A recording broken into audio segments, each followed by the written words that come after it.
Good morning. राज्यसेवा 2025 पासून जो आपल्याला डिस्क्रिप्टिव्ह अभ्यासक्रम ज्याला आपण म्हणतो किंवा ज्याला आपण राज्यसेवा परीक्षेमध्ये जो नवीन पॅटर्न 2025 पासून लागू होणार आहे, तर त्या पॅटर्न समोर ठेवून द युनिक अकॅडमीमध्ये पाठीमागच्या वर्षापासून तशा पद्धतीच्या बॅचेस ज्या सुरू झालेल्या आहेत आणि या वर्षामधली आपण असं म्हणू की शेवटची बॅच, तर ती जी सुरू होते 1 तारखेपासून. काल त्याचं पहिलं लेक्चर जे झालेलं होतं, तर या साधारणपणे आपण असं म्हणू की या बॅच बद्दल आणि त्याच्या बरोबरीनं राज्यसेवा परीक्षा पद्धतीचं जे स्वरूप बदलणार आहे आणि त्याच्यामध्ये इतिहास हा जो विषय आपल्याला अभ्यासासाठी आहे, तर या विषयाचं साधारणपणे वेटेज काय आहे, हा जो विषय आहे या विषयाचा अभ्यासक्रम काय आहे आणि आपण परीक्षेची तयारी करत असताना इतिहास हा जो विषय आहे या विषयाचा अभ्यास कसा करायला पाहिजे याच्याबद्दलच्या ज्याला आपण बेसिक बाबी म्हणतो किंवा आपण म्हणतो की अभ्यासाला सुरुवात करण्यापूर्वी काही मूलभूत बाबी आपल्याला माहिती असायला पाहिजेत. तर त्या बाबींना समोर ठेवून आजचं लेक्चर आपल्याला या ठिकाणी घ्यायचं आहे किंवा आजचं डिस्कशन असं आपण म्हणू की जे आज आपल्याला या ठिकाणी करायचं. आता आजचं जे डिस्कशन आहे किंवा आजचं जे लेक्चर आहे, तर त्याच्यामध्ये दोन बाब आहेत. त्यातली एक बाब ही आहे की मी माझ्याकडनं हा विषय आणि या परीक्षेची तयारी याच्याबद्दल काही बाबी तुम्हाला सांगेन आणि त्याच्यानंतर आजच्या लेक्चरमधला शेवटचा काही वेळ जो आहे, हा वेळ या परीक्षेची तयारी किंवा हा विषय आहे किंवा इन जनरल आपण असं म्हणू की राज्यसेवा परीक्षेची तयारी आणि त्याबद्दल तुमच्या काही शंका असतील, तुमचे काही प्रश्न असतील, तर त्याच्यासाठी आपल्याला तसा वेगळा या ठिकाणी द्यायचं. आता कालचं जे लेक्चर झालेलं होतं आदरणीय तुकाराम सरांचं, तर त्या लेक्चरमध्ये तुमच्यापैकी बरेच जण असाल किंवा तुम्ही जवळपास सगळेजण कालच्या लेक्चरमध्ये आलेले असाल. साधारणपणे राज्यसेवा परीक्षा जी आहे, तर या परीक्षेचा ज्याला आपण पॅटर्न बदलतोय म्हणतोय, तर तो कसा बदलणार आहे. प्रिलिमचा टप्पा असेल, मेन्सचा टप्पा असेल आणि मुलाखतीचा टप्पा ज्याला आपण म्हणतो, या टप्प्यामध्ये नेमके कुठले बदल होणार आहेत. आणि मला वाटतं की काल सर तुमच्याशी बोलत असताना इन जनरल ज्याला आपण या परीक्षांची तयारी करत असताना तुम्ही कोणकोणत्या बाबींची काळजी घ्यायला पाहिजे किंवा तुमच्या तयारीची दिशा काय असायला पाहिजे याबद्दल काल सर तुमच्याशी बोललेले होते. या आठवड्यामध्ये अशाच पद्धतीनं बाकीचे जे विषय आहेत या विषयांच्या बद्दलची पण लेक्चर्स आहेत, त्याबद्दल तुम्हाला माहिती आहे. आणि सगळ्यात महत्त्वाची बाब की तुम्हाला ज्या वेळेला या बॅच बद्दल माहिती सांगितलेली होती, तर त्याच्यामध्ये हा उल्लेख आलेला असेल की सुरुवातीला साधारणपणे 8 ते 10 या वेळेमध्ये ही बॅच सुरू होईल आणि मग काही काळानंतर ही जी वेळ आहे, तर त्या वेळेमध्ये वाढ होते आणि साधारणपणे जवळपास 4-4.5 तास अशा पद्धतीची आपली लेक्चर्स जे आहेत की नंतर सुरू होतील. तर आपला आजचा अभ्यासाचा जो विषय आहे इतिहास हा विषय, या विषयाची आपण म्हणू की व्याप्ती, या विषयाचा अभ्यासक्रम काय आहे आणि त्याच्याबरोबर आपण असं म्हणू की या विषयाची तयारी करत असताना तुम्ही कोणकोणत्या बाबींची काळजी घ्यायला पाहिजे, असे काही महत्त्वाचे मुद्दे आहेत की जे इथं आपल्याला डिस्कस करायचे. आता कालचं सरांचं जे लेक्चर होतं, या लेक्चरमधनं तुम्हाला हे लक्षात आलेलं असेल की राज्यसेवा परीक्षा जी आहे या परीक्षेचा ज्या वेळेला आपण विचार करतो, तर त्याच्यामध्ये प्रामुख्यानं या 3 टप्प्यांचा इथं आपल्याला उल्लेख करता येतो. याच्यातला पहिला उल्लेख जो आपण केलेला होता, तो केलेला होता पूर्व परीक्षेचा. आणि आपण असं म्हणतो की ही जी पूर्व परीक्षा आहे की जी 400 मार्कांची आहे, 2 पेपर्स आहेत, ऑब्जेक्टिव्ह अशा पद्धतीची ही परीक्षा आहे. आणि या परीक्षेमध्ये ज्याला आपण GS चा पेपर म्हणतोय, तर हा पेपर जो आहे हा आता इथून पुढं किंवा पाठीमागच्या 1-2 परीक्षांच्या पासून आपल्याला या पेपरच्या आधारावरती पूर्व परीक्षेचं जे मेरिट आहे हे आपल्याला निश्चित होताना दिसते. साधारणपणे तुम्ही गेल्या काही वर्षामधल्या पूर्व परीक्षेचं मेरिट बघितलं, तर तुम्हाला हा अंदाज येतो की पूर्व परीक्षा पास होण्यासाठी तुम्हाला साधारणपणे 55 ते 60% आसपास जर मार्क्स असतील, तर आपल्याला पूर्व परीक्षा पास होणं हे काही अवघड नाहीये जात. पण दुसरी महत्त्वाची बाब जी आहे की जी तुम्हाला आता हळूहळू लक्षात येईल की ऑब्जेक्टिव्ह अशा पद्धतीची पूर्व परीक्षा आहे, ज्याच्यामध्ये आपल्याला कुठल्याही प्रकारचं उत्तर लिहायची गरज नाहीये. आपण प्रश्न वाचतो, पर्याय वाचतो, बरोबर पर्याय जो आहे तर तो उत्तरपत्रिकेवरती आपण मार्क करत असतो, बरोबर.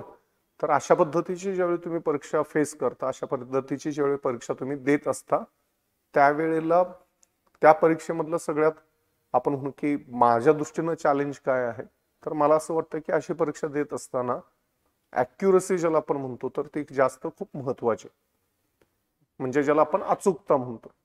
म्हणजे काय, तर आपण असं म्हणू की समजा एखादा प्रश्न विचारलेला आहे पूर्व परीक्षेमध्ये, तर आपल्याला त्या प्रश्नाचं नेमकं उत्तर त्या ठिकाणी माहिती असणं गरजेचं आहे. म्हणजे मला थोडं माहिती आहे त्या प्रश्नाचं उत्तर, अर्ध उत्तर माहिती आहे, किंवा मला अंदाज वाटतोय की हे उत्तर असावं, याला काही अशा पद्धतीच्या परीक्षेमध्ये अर्थ नाही.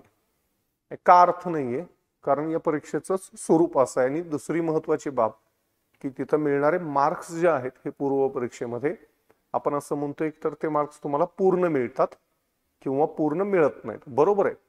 म्हणजे आपण उदाहरण घेऊ पुढच्या टप्प्यामधलं.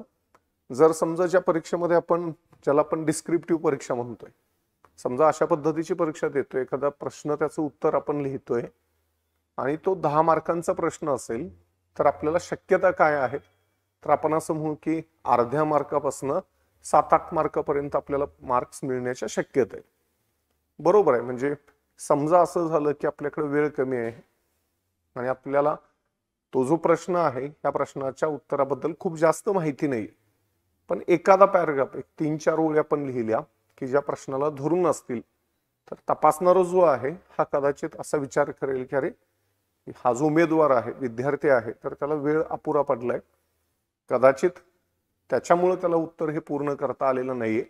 पण प्रस्तावना जी त्यानं लिहिलेली आहे, तर त्याच्यावरनं तर आपल्याला असं लक्षात येते की त्या उत्तराबद्दल त्याला काही बाबी माहिती आहेत, बरोबर. मग 10 पैकी तुम्हाला तिथं 1, 2, अडीच काहीतरी मार्क्स तो तुम्हाला देऊ शकतो, एखादा मार्क तुम्हाला मिळू शकतो, जर तुम्ही योग्य पद्धतीनं त्या प्रस्तावनेचा तशा पद्धतीनं उल्लेख केलेला असेल तर, बरोबर. म्हणजे 10 पैकी तुम्हाला 1-2 मार्क्स तिथं मिळू शकतात. ऑब्जेक्टिव्ह परीक्षेमध्ये आपल्याला ही संधी नाही.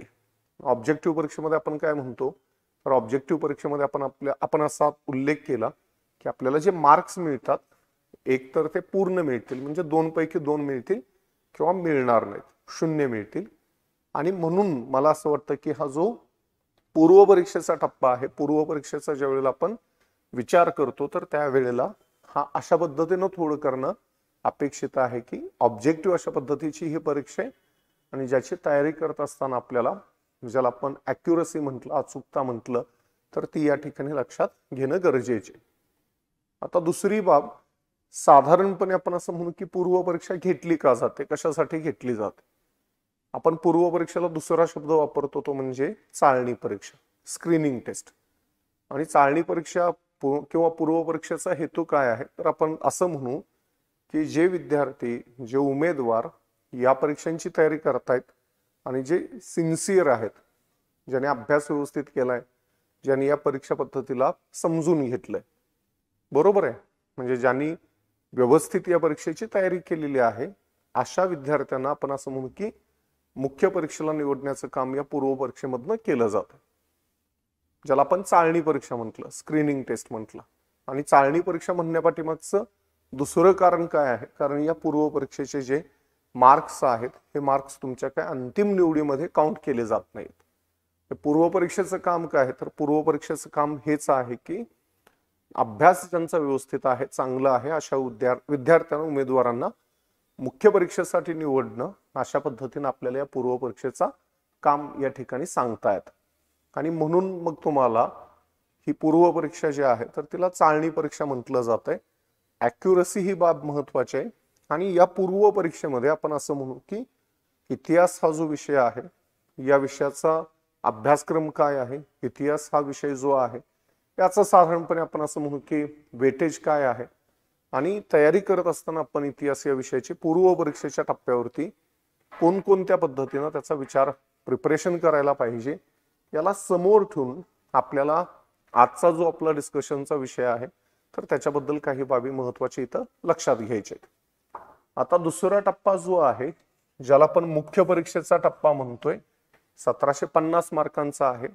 आणि या टप्प्याबद्दल माहिती घेत असताना इन जनरल आपण असं म्हणू की कोणकोणते पेपर्स आहेत, तुम्हाला जो अभ्यासक्रम दिलेला आहे या अभ्यासक्रमामध्ये तुम्हाला हे जे तिन्ही टप्पे आहेत, जे पूर्व परीक्षा असेल, मुख्य परीक्षा असेल, मुलाखतीचा टप्पा असेल, त्यांचे मार्क्स किती आहेत, त्याच्याबरोबरनं त्याच्यामध्ये विषय उपविषय काय आहे हे या अभ्यासक्रमामध्ये तुम्हाला दिलेलं आहे.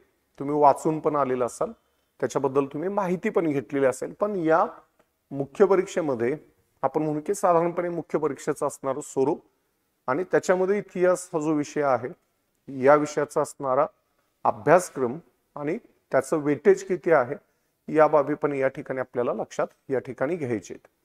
आणि मग शेवटचा जो मुद्दा असेल तो मुद्दा हा असेल की ज्या वेळेला आपण एक प्रकारे या विषयाची इतिहास आपण असं म्हणू शकतो की एक प्रकारे विषयाची तयारी बघतो किंवा इतिहास या विषयाबद्दल आपण अशा पद्धतीनं विचार करायला लागतो, तर त्यावेळेला आपल्याला असं लक्षात येतं की इतिहास हा जो विषय आहे हा विषय तसं बघितलं तर लोकांच्या मध्ये खूप लोकप्रिय असतो. कधीपर्यंत लोकप्रिय असतो?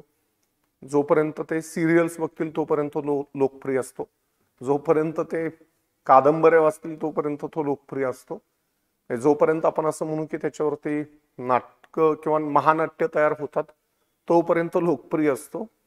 पण ज्या वेळेला अभ्यासाचा विद्यार्थी विचार करायला लागतात तर त्यावेळेला त्यांचं मत याच्यापेक्षा थोडं वेगळं बनतं.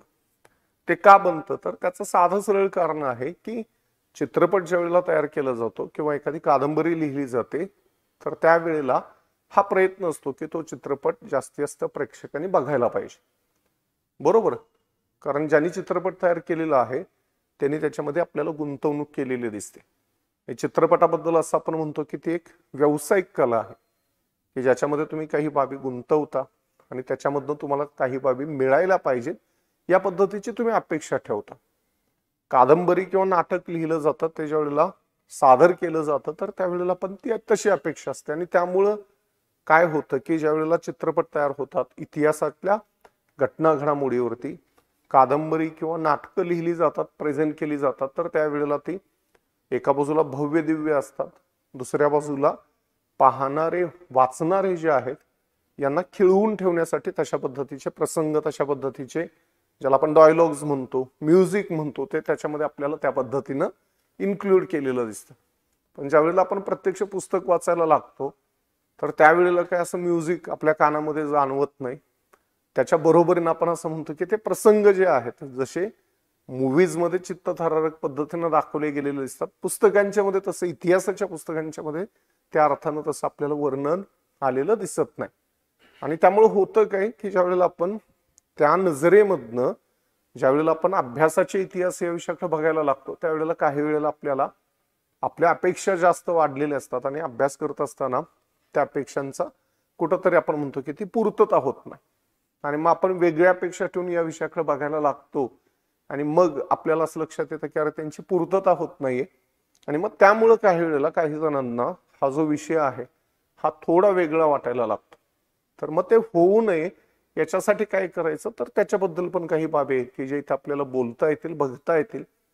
आणि इन जनरल आपण असं म्हणू की या परीक्षेची तयारी करत असताना तुम्ही सुरुवात कोणत्या अभ्यासाच्या साहित्यापासून करायला पाहिजे आणि तुमचा अप्रोच काय असायला पाहिजे या बाबी पण या ठिकाणी आपल्याला डिस्कस करायचे.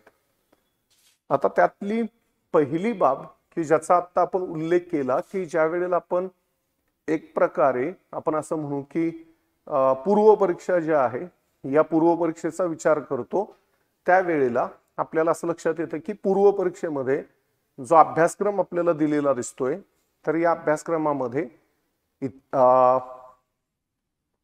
ज्याला आपण जीएस चा पेपर म्हणतो तर या पेपरमध्ये आपल्याला अभ्यासासाठी साधारणपणे हे 7 विषय जे आहेत हे दिलेले दिसून येतात. मगाशी मी जो उल्लेख केला की तुम्हाला हा जो अभ्यासक्रम दिलेला आहे तर त्याच्यामध्ये हा प्रिलिमचा अभ्यासक्रम पण त्या ठिकाणी दिलेला आहे.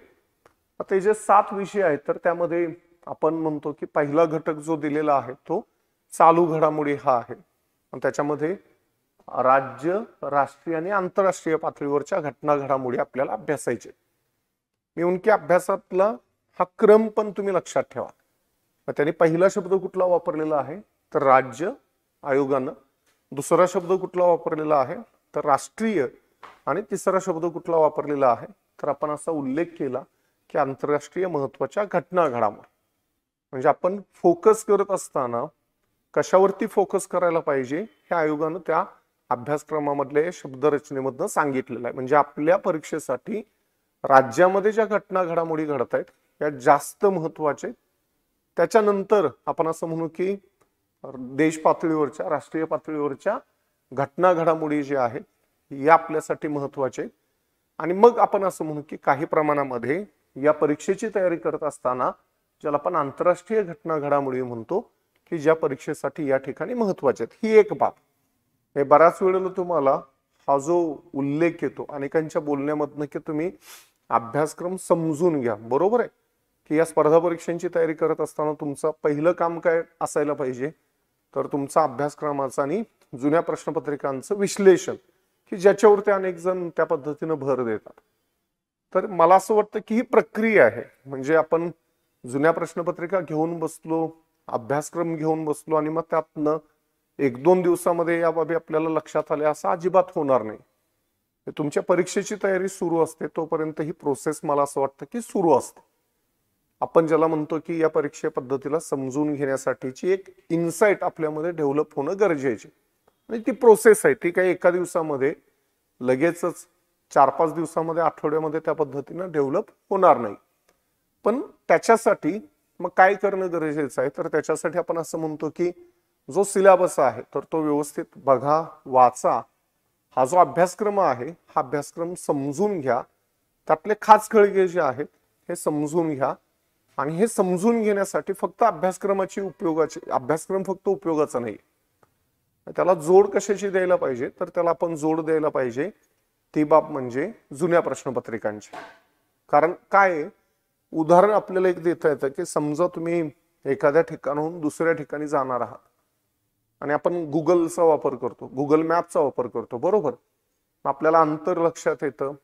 त्याच्यानंतर गुगल मॅपवरती आपल्याला त्याबद्दल टोल कुठं असेल तर त्याच्याबद्दलची माहिती मिळते. बरोबर आहे.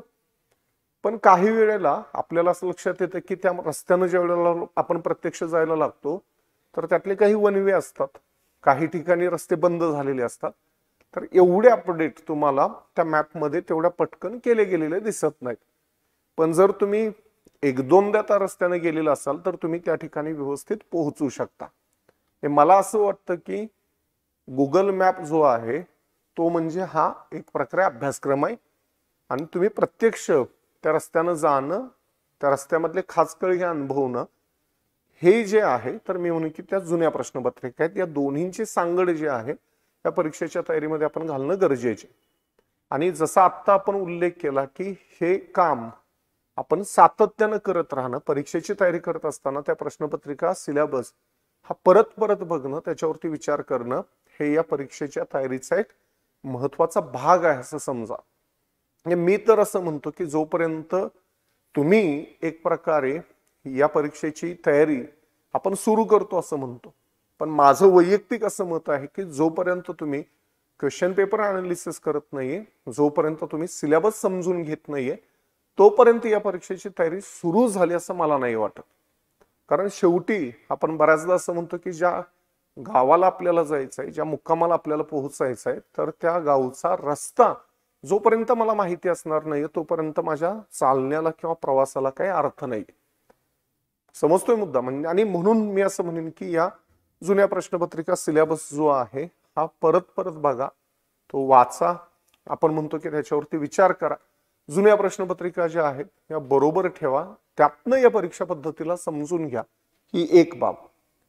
आता हे ज्या वेळेला मी म्हणतो त्यावेळेला मला ही माहिती आहे किंवा मला ही कल्पना आहे की राज्यसेवा परीक्षा ज्याला आत्ता आपण म्हणतोय की जी 2025 पासनं डिस्क्रिप्टिव्ह अशा पद्धतीची होते. अभ्यासक्रमामध्ये, परीक्षा पद्धतीमध्ये महत्वाचे बदल या परीक्षेमध्ये होत आहेत. तर या परीक्षेमधल्या पूर्व परीक्षेमध्ये मला असं वाटतं की काही त्या अर्थानं बदल झालेला नाहीये किंवा पॅटर्न मध्ये त्या अर्थानं काही बदल केलेला नाहीये. हे 2 पेपर्स आहेत, सिलेबस ही तोच आहे, मार्क्स ही तेच आहेत. त्यामुळे पूर्व परीक्षेला आपल्याला समजून घेण्यासाठी पूर्व परीक्षेच्या जुन्या प्रश्नपत्रिका आपल्याकडे आहेत. ज्यावेळेपासून 2013 पासून 12 पासून आपण म्हणतो की राज्यसेवेचा अभ्यासक्रम जो नवीन आला, परीक्षा पद्धती जी बदलली, तर त्यावेळेपासूनच्या आपल्याला पूर्व परीक्षेच्या अशा पद्धतीच्या प्रश्नपत्रिका मिळू शकतात. त्यामुळे पूर्व परीक्षेसाठी तशी काही अडचण नाही. आता दुसरा टप्पा आहे, आपण म्हणतोय की राज्यसेवा परीक्षेमध्ये सगळ्यात महत्वाचा बदल कुठल्या टप्प्यावरती झालाय, तर तो मुख्य परीक्षेच्या टप्प्यावरती सगळ्यात महत्वाचा बदल झालाय. मुलाखतीच्या टप्प्यावरती बदल प्रामुख्याने मार्कांच्या दृष्टीने झालाय. बरोबर आहे, मुलाखतीमध्ये आपण काही परीक्षांच्या मध्ये तुम्हाला ज्या पद्धतीनं ज्याला ग्रुप डिस्कशन म्हणतो अशा काही बाबी असतात, अशा बाबी काही ऍड नाही झालेल्या. त्यामुळं मार्कांच्या दृष्टीने मुलाखतीमध्ये बदल झालाय, मुलाखतीच्या टप्प्यामध्ये बदल झालाय. जास्त बदल कशामध्ये झालाय, तर तो जास्त बदल पॅटर्न मध्ये, सिलेबस मध्ये जो झालेला आहे तर तो मुख्य परीक्षेच्या टप्प्यामध्ये झालाय. आणि मग असं वाटतं काही जणांना की अरे सर, तुम्ही तर असं म्हटला की तुम्हाला परीक्षा समजून घ्यायची असेल तर अभ्यासक्रम पाहिजे, समजून घेता यायला पाहिजे, त्याचं विश्लेषण करायला पाहिजे. आणि दुसऱ्या बाजूला सर तुम्ही असं म्हणताय की जुन्या प्रश्नपत्रिका ज्या आहेत त्या तुम्ही बघायला पाहिजे. बरोबर, पण सर अजून या मुख्य परीक्षेची अशा पद्धतीची परीक्षा झालेली नाहीये, तर मग आम्ही कुठल्या प्रश्नपत्रिका बघणार, त्याच्यासाठी आम्ही काय बघणं अपेक्षित आहे. आत्ता या टप्प्यावरती आपल्याकडे तसा एक जो पर्याय उपलब्ध आहे तो हा आहे की या मुख्य परीक्षेला समोर ठेवून युपीएससीचा जो सिलेबस आहे तर या सिलेबसच्या आपण म्हणू की जीएसच्या, आणि तो तुम्ही जो ऑप्शनल घ्यायचा विचार करताय तर त्याच्या प्रश्नपत्रिका बघायला काय हरकत नाही. आता ही जी बाब आहे मी सांगतोय तर ती थोडी परत काळजीपूर्वक बघा किंवा लक्षात घ्या की आपण युपीएससीच्या प्रश्नपत्रिका कशासाठी घेतोय किंवा युपीएससीच्या प्रश्नपत्रिका आपण वापरतोय या परीक्षा पद्धतीला समजून घेण्यासाठी. हे कोणत्या उद्देशानं, तर आपण फक्त या उद्देशानं त्या प्रश्नपत्रिका बघणार आहोत की त्यातनं मला एक प्रकारे प्रश्न कशा पद्धतीने विचारले जात आहेत हे समजून घ्यायचंय. आणि सगळ्यात महत्वाची बाब की कोणकोणत्या टॉपिकवरती ते प्रश्न येत आहेत हे मला समजून घ्यायचंय. म्हणजे थोडक्यात मी असं म्हणेन की युपीएससीच्या प्रश्नपत्रिका बघत असताना मुख्य परीक्षेसाठी तुम्ही अशा पद्धतीचे प्रश्न जसे युपीएससीच्या जीएस मध्ये मुख्य परीक्षेमध्ये विचारले जात आहेत तशा पद्धतीच्या प्रश्नांची अपेक्षा राज्यसेवा परीक्षेमध्ये ठेवू नका.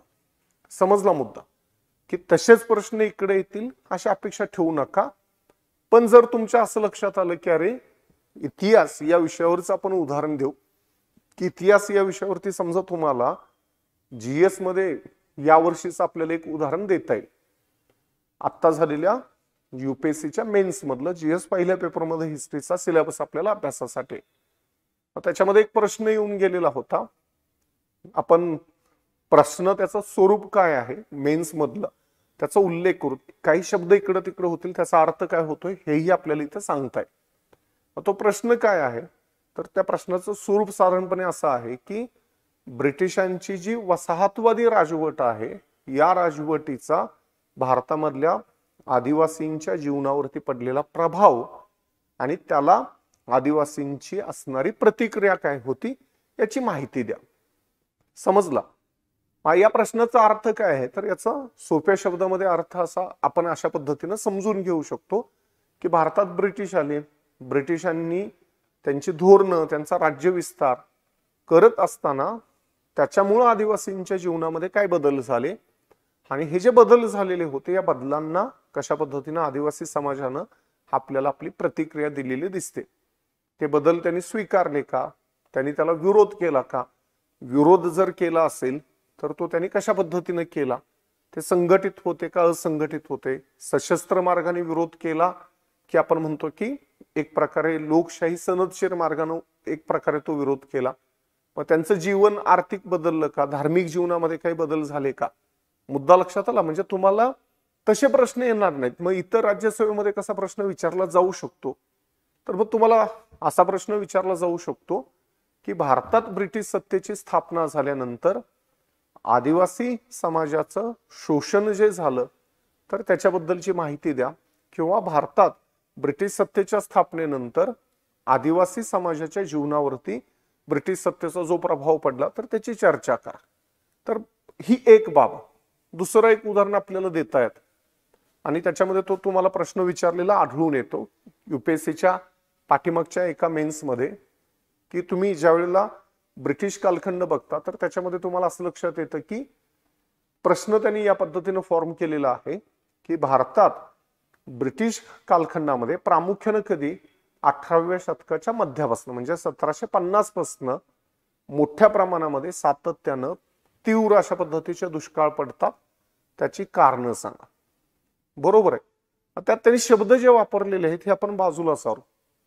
तुम्ही राज्यसेवेच्या दृष्टीनं लक्षात काय घेऊ शकता तर तुम्ही हे लक्षात घ्या की अरे ब्रिटिश ज्या वेळेला भारतात आले त्यांनी त्यांची काही जी धोरणं होती ती व्यापारविषयक असतील, शेतीविषयक असतील, तर यातनं मला हे लक्षात घेणं गरजेचं आहे की त्यातला दुष्काळ हा घटक आहे की ज्याचा अभ्यास मी करणं अपेक्षित आहे. समजला मुद्दा? म्हणजे प्रश्न जसेच्या तसे येतील का तर तसे येणार नाही, पण मला त्यातले सिलेबस मधले टॉपिक्स जे आहेत किंवा आपण असं म्हणू की सिलेबस मधले जे सब टॉपिक जे आहेत हे त्यातनं मला समजून घेता येतील.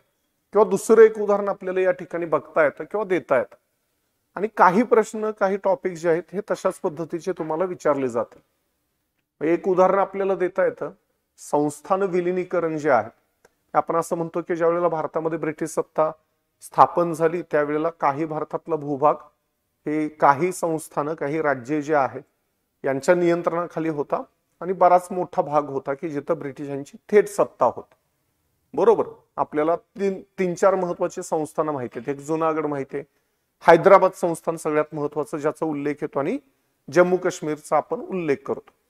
मग तुम्हाला एक प्रश्न युपीएससी मध्ये मेन्स मध्ये येऊन गेलेला आहे की या संस्थान विलिनीकरणामधलं सरदार वल्लभभाई पटेल यांच्या योगदानाची माहिती द्या किंवा चर्चा करा. हा प्रश्न अवघड आहे का तर मला नाही वाटत की तुम्ही कुठलंही आधुनिक भारताचं चांगलं इतिहासाचं पुस्तक रेफर केलं तर त्याच्यामध्ये तुम्हाला या बाबींची माहिती मिळेल. म्हणजे या प्रश्नपत्रिका ज्या वेळेला तुम्ही बघताय तर त्या बघत असताना मी असं म्हणेन की या पद्धतीनं असा विचार करू नका की युपीएससी सारखे प्रश्न राज्यसेवेमध्ये येतील, पण तुम्हाला एरियाज लक्षात येतील की अरे मला संस्थान विलिनीकरण हा घटक अभ्यासायचा आहे, शेतकरी उठाव हा घटक अभ्यासायचा आहे, रेल्वेवरती युपीएससी मध्ये प्रश्न आलाय तर मग महाराष्ट्रामध्ये किंवा भारतामधल्या रेल्वे सुधारणा या घटकाची मला तयारी करायची, किंवा समाज धर्म सुधारणा चळवळी जे आहे तर ज्याच्यामध्ये समजा आपण म्हणू की सत्यशोधक समाज आहे, प्रार्थना समाज आहे, ब्राह्मणेतर चळवळ आहे, तर या बाबी सिलेबसमध्ये आपल्याला अभ्यासायच्या आहेत. आणि सिलेबस ज्यावेळी तुम्ही या पद्धतीने बघाल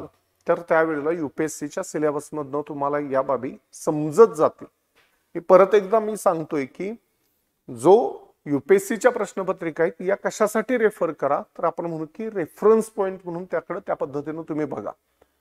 आता अनेकांच्या मनामध्ये हा प्रश्न आहे की जर समजा सिलेबस युपीएससी सारखा राज्यसेवेचा झालेला असेल आणि जी बाब आता आपण डिस्कस केली की अनेकांना असं वाटतं की अरे युपीएससी सारखे प्रश्न मग राज्यसेवेमध्ये विचारले जातील, ही थोडी भीती जी अनेकांच्या मनामध्ये आहे तर मला असं वाटतं की तशा पद्धतीनं तुम्ही विचार करण्याची गरज नाही. ते का सांगतो आणि त्याचं उदाहरण पण मी तुम्हाला देतो.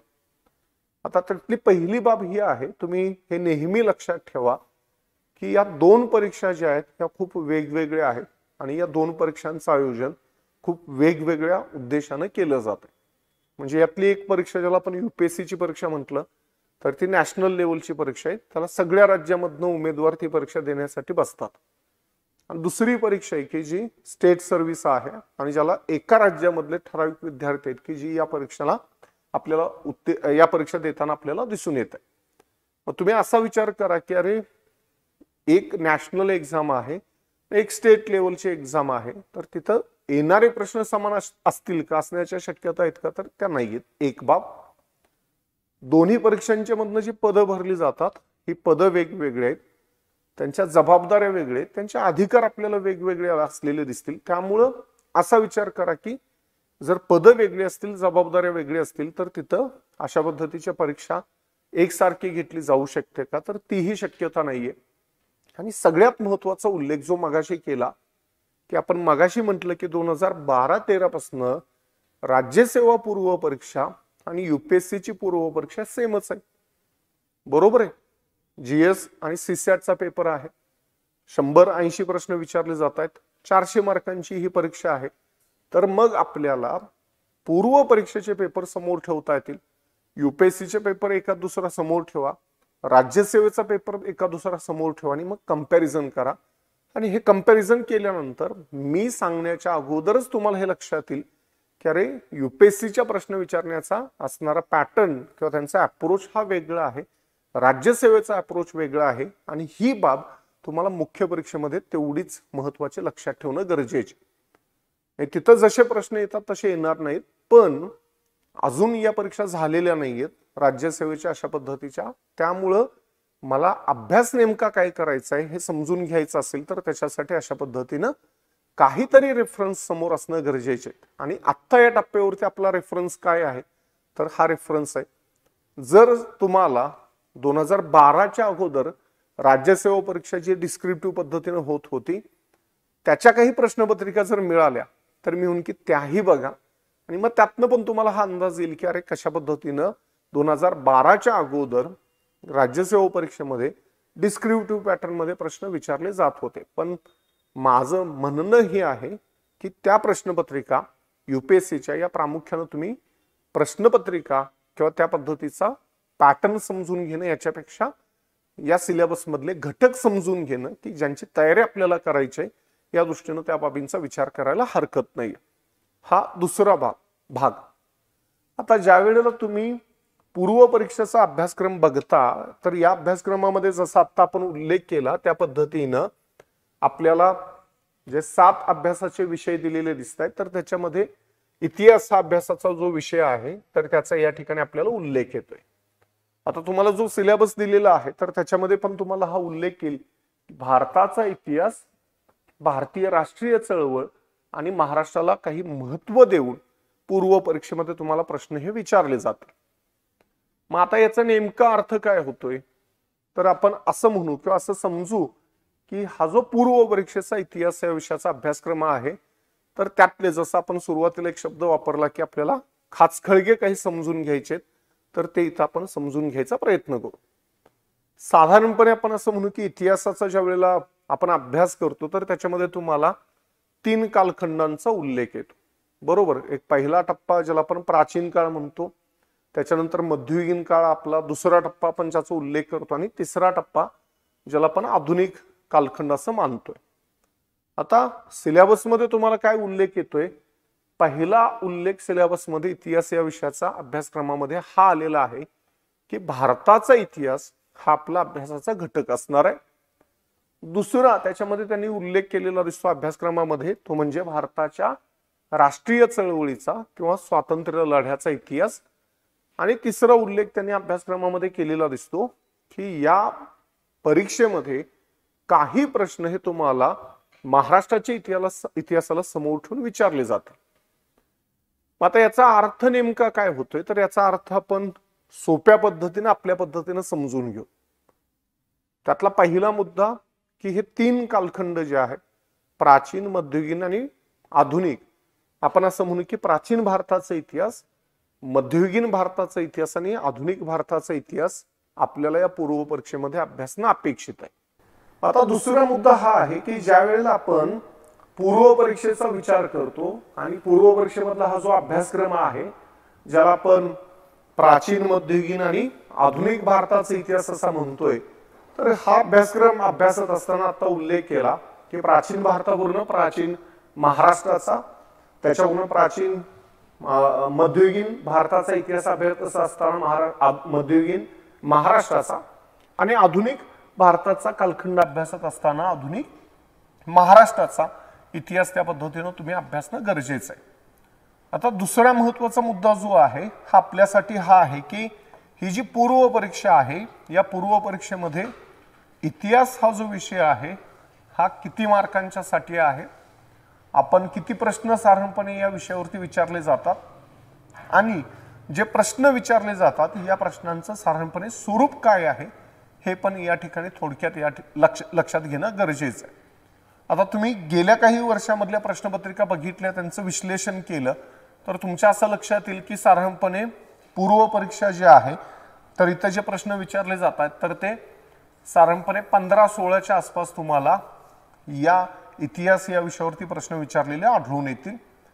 मार्कांच्या दृष्टीने कॅल्क्युलेशन आपल्याला करता येतं की 30 मार्कांच्या साठी या पद्धतीने आपल्याला हा जो इतिहास हा विषय आहे हा या 200 मार्कांच्या पैकी इथं पूर्व परीक्षेमध्ये अभ्यासायचं आहे.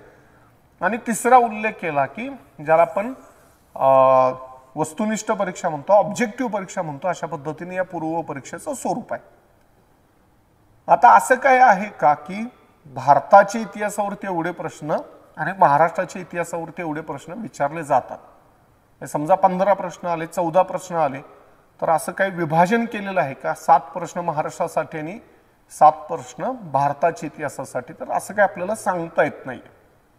किंवा आपण असं म्हणू की प्राचीन काळ, मध्ययुगीन काळ आणि आधुनिक काळ हे जे विभाजन केलेलं आहे, तर मग प्राचीनवरती 2, मध्ययुगीनवरती 2 आणि उरलेले 10-11 प्रश्न आधुनिक कालखंडावरती, असं काही विभाजन केलेलं आहे का? तर तसंही काही विभाजन तुम्हाला केलेलं दिसत नाही. या प्रश्नांची संख्या तुम्हाला काही परीक्षांच्या मध्ये बदलत गेलेली दिसून येते. काही वेळेला प्राचीन मध्ययुगीनवरती 8-9 प्रश्न विचारलेत आणि काही वेळेला आधुनिक कालखंडावरती तशा पद्धतीने 8-9 प्रश्न विचारलेले आढळून येतील. हे बदलत राहते. किंवा आपण असं म्हणू की असा कुठला एक फिक्स अशा पद्धतीचा पॅटर्न नाहीये. पण प्रश्नांची अंदाजे संख्या, साधारणपणे संख्या आपण असं म्हटलं की एक 15-16च्या आसपास या पद्धतीने आपल्याला पूर्व परीक्षेमध्ये इतिहास या विषयाची अशा पद्धतीने अपेक्षित असते. दुसरा, मार्कांच्या दृष्टीने जर विचार केला तर आपण 30% मार्क्स 30 मार्कांच्यासाठी या पद्धतीने इतिहास हा विषय अभ्यासतोय. आणि तिसरा महत्त्वाचा उल्लेख केला की जो आपल्यासाठी महत्त्वाचा आहे की हा कालखंड अभ्यासत असताना भारताला पॅरलल, महाराष्ट्राशी किंवा महाराष्ट्राला भारताच्या या इतिहासाशी पॅरलल ठेवून तुम्ही त्या पद्धतीनं हे घटक अभ्यासणं अपेक्षित आहे. आता हा झाला पूर्व परीक्षेचा टप्पा. पूर्व परीक्षेची तयारी करत असताना अनेकांच्या मनामध्ये हा जो प्रश्न येतो की सर, पूर्व परीक्षा आणि त्याच्याबद्दल ज्या वेळेला आपण बोलतो किंवा पूर्व परीक्षेबद्दल ज्या वेळेला आपण माहिती घेतो, तर त्याच्यामध्ये आपण उल्लेख केला की ऑब्जेक्टिव्ह परीक्षा, बरोबर आहे, की जिथं आपल्याला उत्तर लिहायचं नाहीये, जे काय उत्तर आपल्याला आहे तर ते ऑब्जेक्टिव्ह पद्धतीचं असेल, जे आठवणं आपल्याला गरजेचं आहे आणि त्याची अचूकता या ठिकाणी खूप महत्त्वाची. हे जसं मागाशी उदाहरण दिलेलं होतं की समजा आपण असं म्हटलं की एक प्रकारे ज्यावेळी आपण पूर्व परीक्षेचा विचार करतो आणि या पूर्व परीक्षेमधले अशा पद्धतीचे प्रश्न जे आहेत, तर समजा त्याचा आपण विचार केला तर मला इथं अशा पद्धतीचं उत्तर अपेक्षित नाही की अरे प्रतापगड असावं का, आदमगड असावं का, चौपनी मंडो असावं का. नाही, मला असं वाटतं की बागोर आहे. थोड्या वेळानंतर नाही, मला असं वाटतं की नाही, हे आदमगडच आहे. अशा पद्धतीच्या तयारीला पूर्व परीक्षेमध्ये काय अर्थ नाही.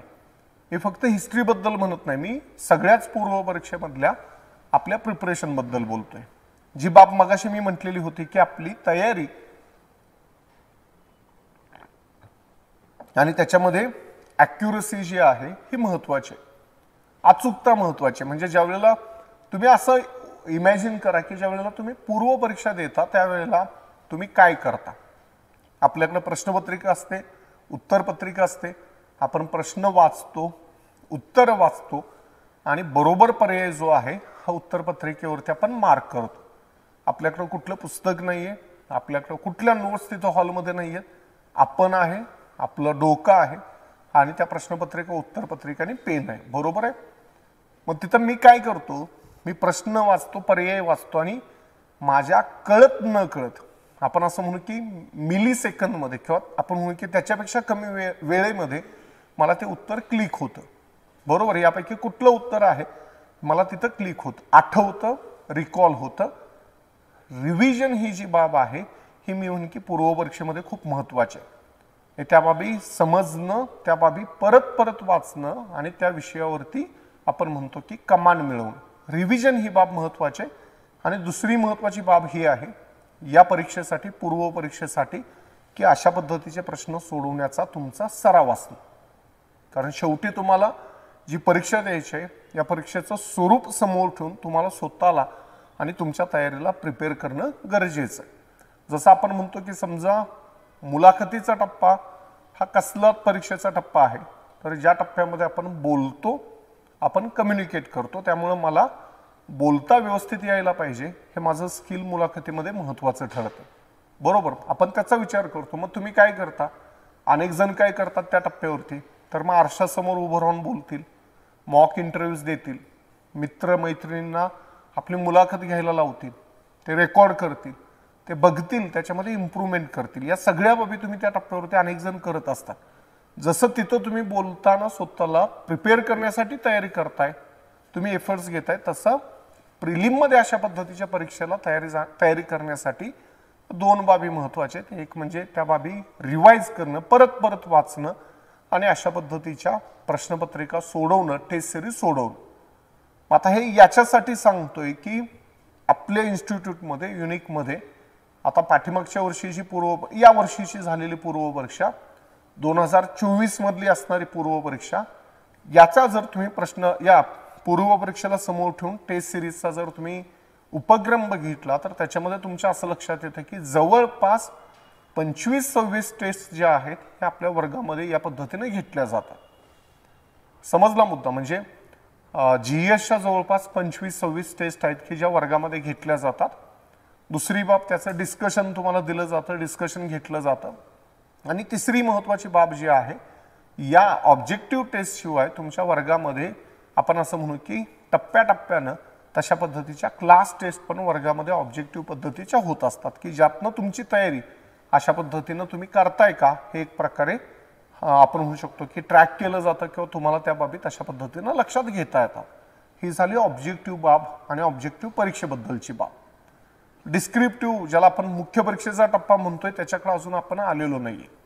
पण पूर्व परीक्षा, इतिहास या विषयाचा अभ्यासक्रम, त्यात प्रश्न ज्या पद्धतीचे विचारले जात आहेत ती बाब, किती मार्कांना विचारले जात आहेत तो मुद्दा, आणि तयारी करत असताना तुम्ही कशावरती फोकस करायला पाहिजे ही बाब, या पद्धतीनं तुम्हाला या ठिकाणी लक्षात घेताय. आता मग प्रिलिममध्ये अभ्यास करत असताना नेमक्या काही बाबी तुम्ही अभ्यासायच्या आहेत, नेमक्या त्यामधल्या कुठल्या बाबींचा अभ्यास तुम्ही करणं अपेक्षित आहे, याबद्दल आपण पुढचं जे लेक्चर होईल तर त्याच्यामध्ये आपण थोडं अजून डिटेलमध्ये माहिती घेऊ की प्राचीन काळ अभ्यासत असताना, मध्ययुगीन काळ अभ्यासत असताना राजकीय जीवनामधल्या कुठल्या बाबी तुम्ही अभ्यासा, आर्थिक जीवनामधल्या कुठल्या बाबी तुम्ही अभ्यासा, धार्मिक जीवनामधल्या कुठल्या बाबी अभ्यासायला पाहिजेत, किंवा ज्याला आपण सांस्कृतिक जीवन म्हणतो त्यातल्या कुठल्या बाबी अभ्यासायला पाहिजेत, सामाजिक जीवनाला समोर ठेवून आपण कुठल्या बाबी थोडक्यात बघणं गरजेचे आहे. तर हे डिटेल्स आहेत की जे बघायचे आहेत किंवा ज्याच्याबद्दल आपण असं म्हणू की पीपीटीज पण आहेत. पण आपण असं म्हणू की आत्ता या टप्प्यावरती त्या बाबींच्याकडं जाण्याच्या किंवा त्यात आत्ता या टप्प्यावरती जाण्यापेक्षा आपण इन जनरल ज्याला राज्यसेवा परीक्षा म्हणतोय आणि या परीक्षेचं असणारं स्वरूप त्याला समोर ठेवून काही बाबी या ठिकाणी पहिल्यांदा बघू आणि मग त्यातल्या डिटेल्समध्ये आपल्याला टप्प्याटप्प्याने त्या पद्धतीनं जाता येईल. आता मगाशी आपण उल्लेख केला की दुसरा टप्पा आहे ज्याला आपण मुख्य परीक्षेचा टप्पा म्हणतोय. हे तुम्हाला बऱ्यापैकी आता माहिती आहे की मुख्य परीक्षा जी आहे ही 1750 मार्कांची आहे, ज्याच्यामध्ये तुम्हाला आपण म्हणू की इंग्लिशचा एक पेपर आहे, त्याच्याबरोबरनं मराठीचा एक पेपर आहे. 300 मार्कांचे हे दोन पेपर्स की जे क्वालिफाईंग स्वरूपाचे आपल्याला केलेले दिसतील. त्याच्यानंतर आपण असं म्हणतो की निबंधाचा पेपर या ठिकाणी आपल्याला अभ्यासायचा आहे, ज्याच्यासाठी 250 मार्क्स आहेत. जीएसचे 4 पेपर्स आहेत की जे इथं आपण मुख्य परीक्षेमध्ये अशा पद्धतीनं आपल्याला अभ्यासावे लागत आहेत. त्याचे प्रत्येकी जर आपण 250 मार्क काउंट केले तर जीएसच्या पेपरचे झाले 1000 मार्क्स. आणि त्याच्याबरोबरने एक ऑप्शनल विषय जो आहे हा आपण या ठिकाणी निवडतोय की जो आपल्याला 500 मार्कांच्या साठी या ठिकाणी अभ्यासासाठी. ही डिस्क्रिप्टिव्ह परीक्षा आहे ज्याला आपण युनिव्हर्सिटीमध्ये ज्या पद्धतीनं उत्तर लिहितो अशा पद्धतीनं आपल्याला या मुख्य परीक्षेचं स्वरूप आहे. आता ह्याच्यामध्ये तुम्हाला एक महत्त्वाचा उल्लेख या ठिकाणी आपल्याला करता येईल. तो काय आहे तर आत्ता उल्लेख केला की आपण मार्कांच्या दृष्टीनं आत्ताची असणारी मुख्य परीक्षा आणि नवीन बदलणारी मुख्य परीक्षा याच्यामध्ये बरेचसे बदल झालेत. आता फक्त आत्ता आपण म्हणू की समजा 800 मार्कांची मुख्य परीक्षा आहे आणि आता येणारी मुख्य परीक्षा 1750 मार्कांची असेल, एवढाच फक्त बदल झालाय का तर नाही. एक त्यातला बदल हा झालाय की आत्ता येणाऱ्या परीक्षेमध्ये इंग्रजी आणि मराठीचे जे पेपर्स आहेत त्यांचे मार्क्स वाढवलेत. म्हणजे आता ते 100 मार्कांचे पेपर्स आहेत. येणाऱ्या परीक्षेपासून आपण म्हणू की बदललेल्या अभ्यासक्रमानुसार ते 300 मार्कांचे असतील. पण आता हे दोन्ही पेपर्स क्वालिफाईंग आहेत. म्हणजे इंग्रजीचे तुमचे मार्क्स आणि मराठीचे मार्क्स हे काही तुमच्या फायनल सिलेक्शनमध्ये काउंट होणार नाहीत. एक बाब म्हणजे दोन्ही पेपर विषय आहेत पण आता त्यांनी क्वालिफाईंग असं त्याचं रूप ठेवलेलं आहे. निबंधाचा पेपर जो आहे हा पूर्णपणे नवीन आपल्याला या ठिकाणी ऍड झालाय. जीएसचे 4 पेपर जे आहेत हे अगोदर पण आहेत, आत्ताही आहेत. त्याच्यामध्ये आपल्याला नवीन काही विषय आणि नवीन काही पेपर जे आहेत हे आपल्याला ऍड झालेले दिसतील. आणि आपल्याला असं लक्षात येतं की ऑप्शनल हा अजून एक सगळ्यात महत्त्वाचा बदल जो आहे हा नवीन अभ्यासक्रमामध्ये आपल्याला त्या पद्धतीने झालेला आढळून येईल. आता यातले जे डिटेल्स आहेत की मग जीएसचे पेपर्स, त्यामधले विषय, उपविषय, ऑप्शनल जो आहे तर ते कुठले कुठले आहेत, याची लेक्चर्स पुढे तशी होतीलच, होणारच आहेत. आपण या जीएस मधला जीएस फर्स्ट जो आहे या फर्स्ट मध्ये इतिहास हा जो विषय आहे या विषयाकडे या ठिकाणी आपण येतोय. निबंधाबद्दल पण तसं लेक्चर तुमचं होईल, बाकीच्या विषयांच्या बद्दलची पण तशी लेक्चर्स तुमची होतील. आत्ता या टप्प्यावरती आपण मेन्स मध्ये हिस्ट्री हा जो विषय आहे या विषयाचा असणारा वेटेज, या विषयाचा असणारा आपण म्हणू की अभ्यासक्रम जो आहे हा या ठिकाणी आपल्याला बघायचा आहे. आता तो बघत असताना आपण सिलेबस जो आहे हा साधारणपणे काय आहे हे या ठिकाणी आपल्याला बघता येईल. जसं मगाशी मी म्हटलं की तुम्हाला जो अभ्यासक्रम दिलेला आहे तर या अभ्यासक्रमामध्ये या पद्धतीने हा सिलेबस मराठीमध्ये करून दिलेला आहे. आणि त्यातनं साधारणपणे तुमच्या असं लक्षात येतं की हे 6-7 टॉपिक आहेत की जे इतिहास या विषयाच्या अभ्यासक्रमामध्ये तुम्ही अभ्यासणं अपेक्षित आहे. आता त्याच्यामध्ये पहिला उल्लेख कुठला आलेला दिसतो तर याच्यामध्ये पहिला उल्लेख आलेला आहे भारतीय संस्कृती या घटकाचा. याला जोडून तुम्हाला दुसरा महत्त्वाचा उल्लेख येतो तो म्हणजे महाराष्ट्रातील संत चळवळ या चळवळीचा. तिसरा महत्त्वाचा उल्लेख येतो आधुनिक भारताचा इतिहास आणि ज्याच्यामध्ये तुम्हाला 3 उपघटक दिलेले दिसतील, ज्यामधला पहिला घटक आहे 18व्या शतकाच्या मध्यापासून आजपर्यंतच्या महत्त्वपूर्ण घटना.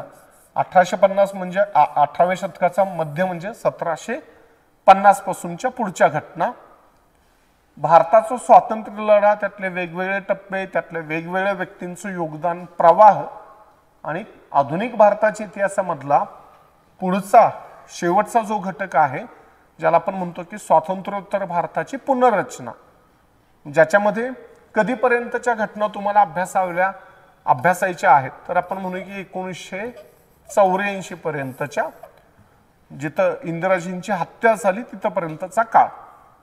आता आयोगाने जो दिलेला सिलेबस आहे हा आपण बघू पहिल्यांदा आणि या सिलेबसचा आपण आपल्या पद्धतीने अर्थ लावू. आणि शेवटचा जो इतिहास या विषयामधला अभ्यासक्रम इथं आपल्याला दिलेला दिसतो तर तो काय आहे तर तो हा दिलेला आहे की जगाच्या इतिहासामधल्या 18व्या शतकापासूनच्या महत्त्वाच्या घटना, घडामोडी. म्हणजे साधारणपणे आपण असं म्हणू की 1700 पासून जगाच्या इतिहासामध्ये जे काही महत्त्वाचं घडत होतं त्या बाबी या ठिकाणी आपल्याला या मुख्य परीक्षेमध्ये अभ्यासायचे. आता हा जो सिलेबस दिलेला आहे हा सिलेबस मी म्हणेन की तुम्ही जरी इथं 1, 2, 3, 4, 5, 6 घटक त्यांनी दिलेले असतील, आपण असं म्हणू की या 6 घटकांचे आपल्याला 3च घटक करता येते. मग ते 3 घटक कुठले आहेत तर मी म्हणेन की यातला पहिला घटक जो आहे मला असं वाटतं की जो तुम्हाला लक्षात घेता येईल तर तो हा आहे की भारतीय संस्कृती आणि वारसा आणि भक्ती चळवळ ही बाब तुम्ही त्याच्यामध्येच ऍड करा, ती काही वेगळी काढण्याची गरज नाही. पहिला मुद्दा. आणि तुम्ही जर परत मी मगाशी म्हटलं तसं जर यूपीएससीच्या प्रश्नपत्रिका बघितल्या, यूपीएससीच्या सिलेबसमध्ये भक्ती चळवळ असा काही वेगळा उल्लेख नाहीये, पण तुम्हाला यूपीएससीच्या मेन्समध्ये भक्ती चळवळीवरती प्रश्न येऊन पण गेले. त्यामुळे जरी सिलेबसमध्ये तो उल्लेख वेगळा नसला तरी पण भक्ती चळवळ ही अगोदर पण यूपीएससी मध्ये अभ्यासत होते. इथं त्यांनी महाराष्ट्र स्पेसिफिक त्या भक्ती चळवळीचा असा उल्लेख केलाय. याचा अर्थ हा उल्लेख नसता तरी पण हा घटक आपल्याला अभ्यासायला लागणारच होता. समजलं? त्यामुळे हा वेगळा काढू नका घटक, एक बाब. दुसरा घटक जो आहे आधुनिक भारताचा इतिहास, मी असं म्हणेन की त्याच्यामध्ये फक्त एवढं लक्षात ठेवा की आपण हा घटक 1750 पासून 1984 इथपर्यंत अभ्यासणार आहोत. त्यातले कालखंड वगैरे या बाबी बाजूला का की मध्यापासून महत्त्वाच्या घटना, घडामोडी, भारतीय स्वातंत्र्य लढा, त्यातले वेगवेगळे प्रवाह हे डोक्यातच ठेवू नका, एवढं लक्षात ठेवा की 1750 पासून 1984 पर्यंत आपल्याला या घटकाची तयारी अभ्यास करायचा. 1750 हाच का वर्ष आहे, तर आपल्याला असं लक्षात येतं की 1757 मध्ये प्लासीचं युद्ध होते. ब्रिटिशांनी भारतावरती हळूहळू आपलं वर्चस्व या युद्धानंतर आपल्याला एक प्रकारे स्थापन करायला सुरुवात केली. आता प्लासी किंवा बंगाल विजयच का महत्वाचा आहे, तर आपण असं म्हणतो की बंगालच्या विजयाच्या अगोदर भारतात ब्रिटिश व्यापारी म्हणून येत आहेत, बरोबर, आणि नंतर आपण असं म्हणतो की ते राज्यकर्ते बनले. त्यांनी इथला भूभाग आपल्या ताब्यामध्ये आणला, इथलं प्रशासन हळूहळू त्यांनी या प्रदेशामध्ये त्यांनी निर्माण करायला सुरुवात केली. पण ही सुरुवात जी आहे, आपण असं म्हणतो की ते तराजू घेऊन आले आणि तलवारीच्या बळावरती त्यांनी इथला राज्य जिंकलं. हे समजून घ्यायचं असेल तर मग कुठली घटना महत्वाची आहे, तर बंगाल विजय ही बाब महत्वाची आहे. त्याचा फक्त आता उल्लेख आला म्हणून ती बाब इथं आपण बघू. आपण उल्लेख केला की ते व्यापारी म्हणून भारतामध्ये आलेले होते, बरोबर.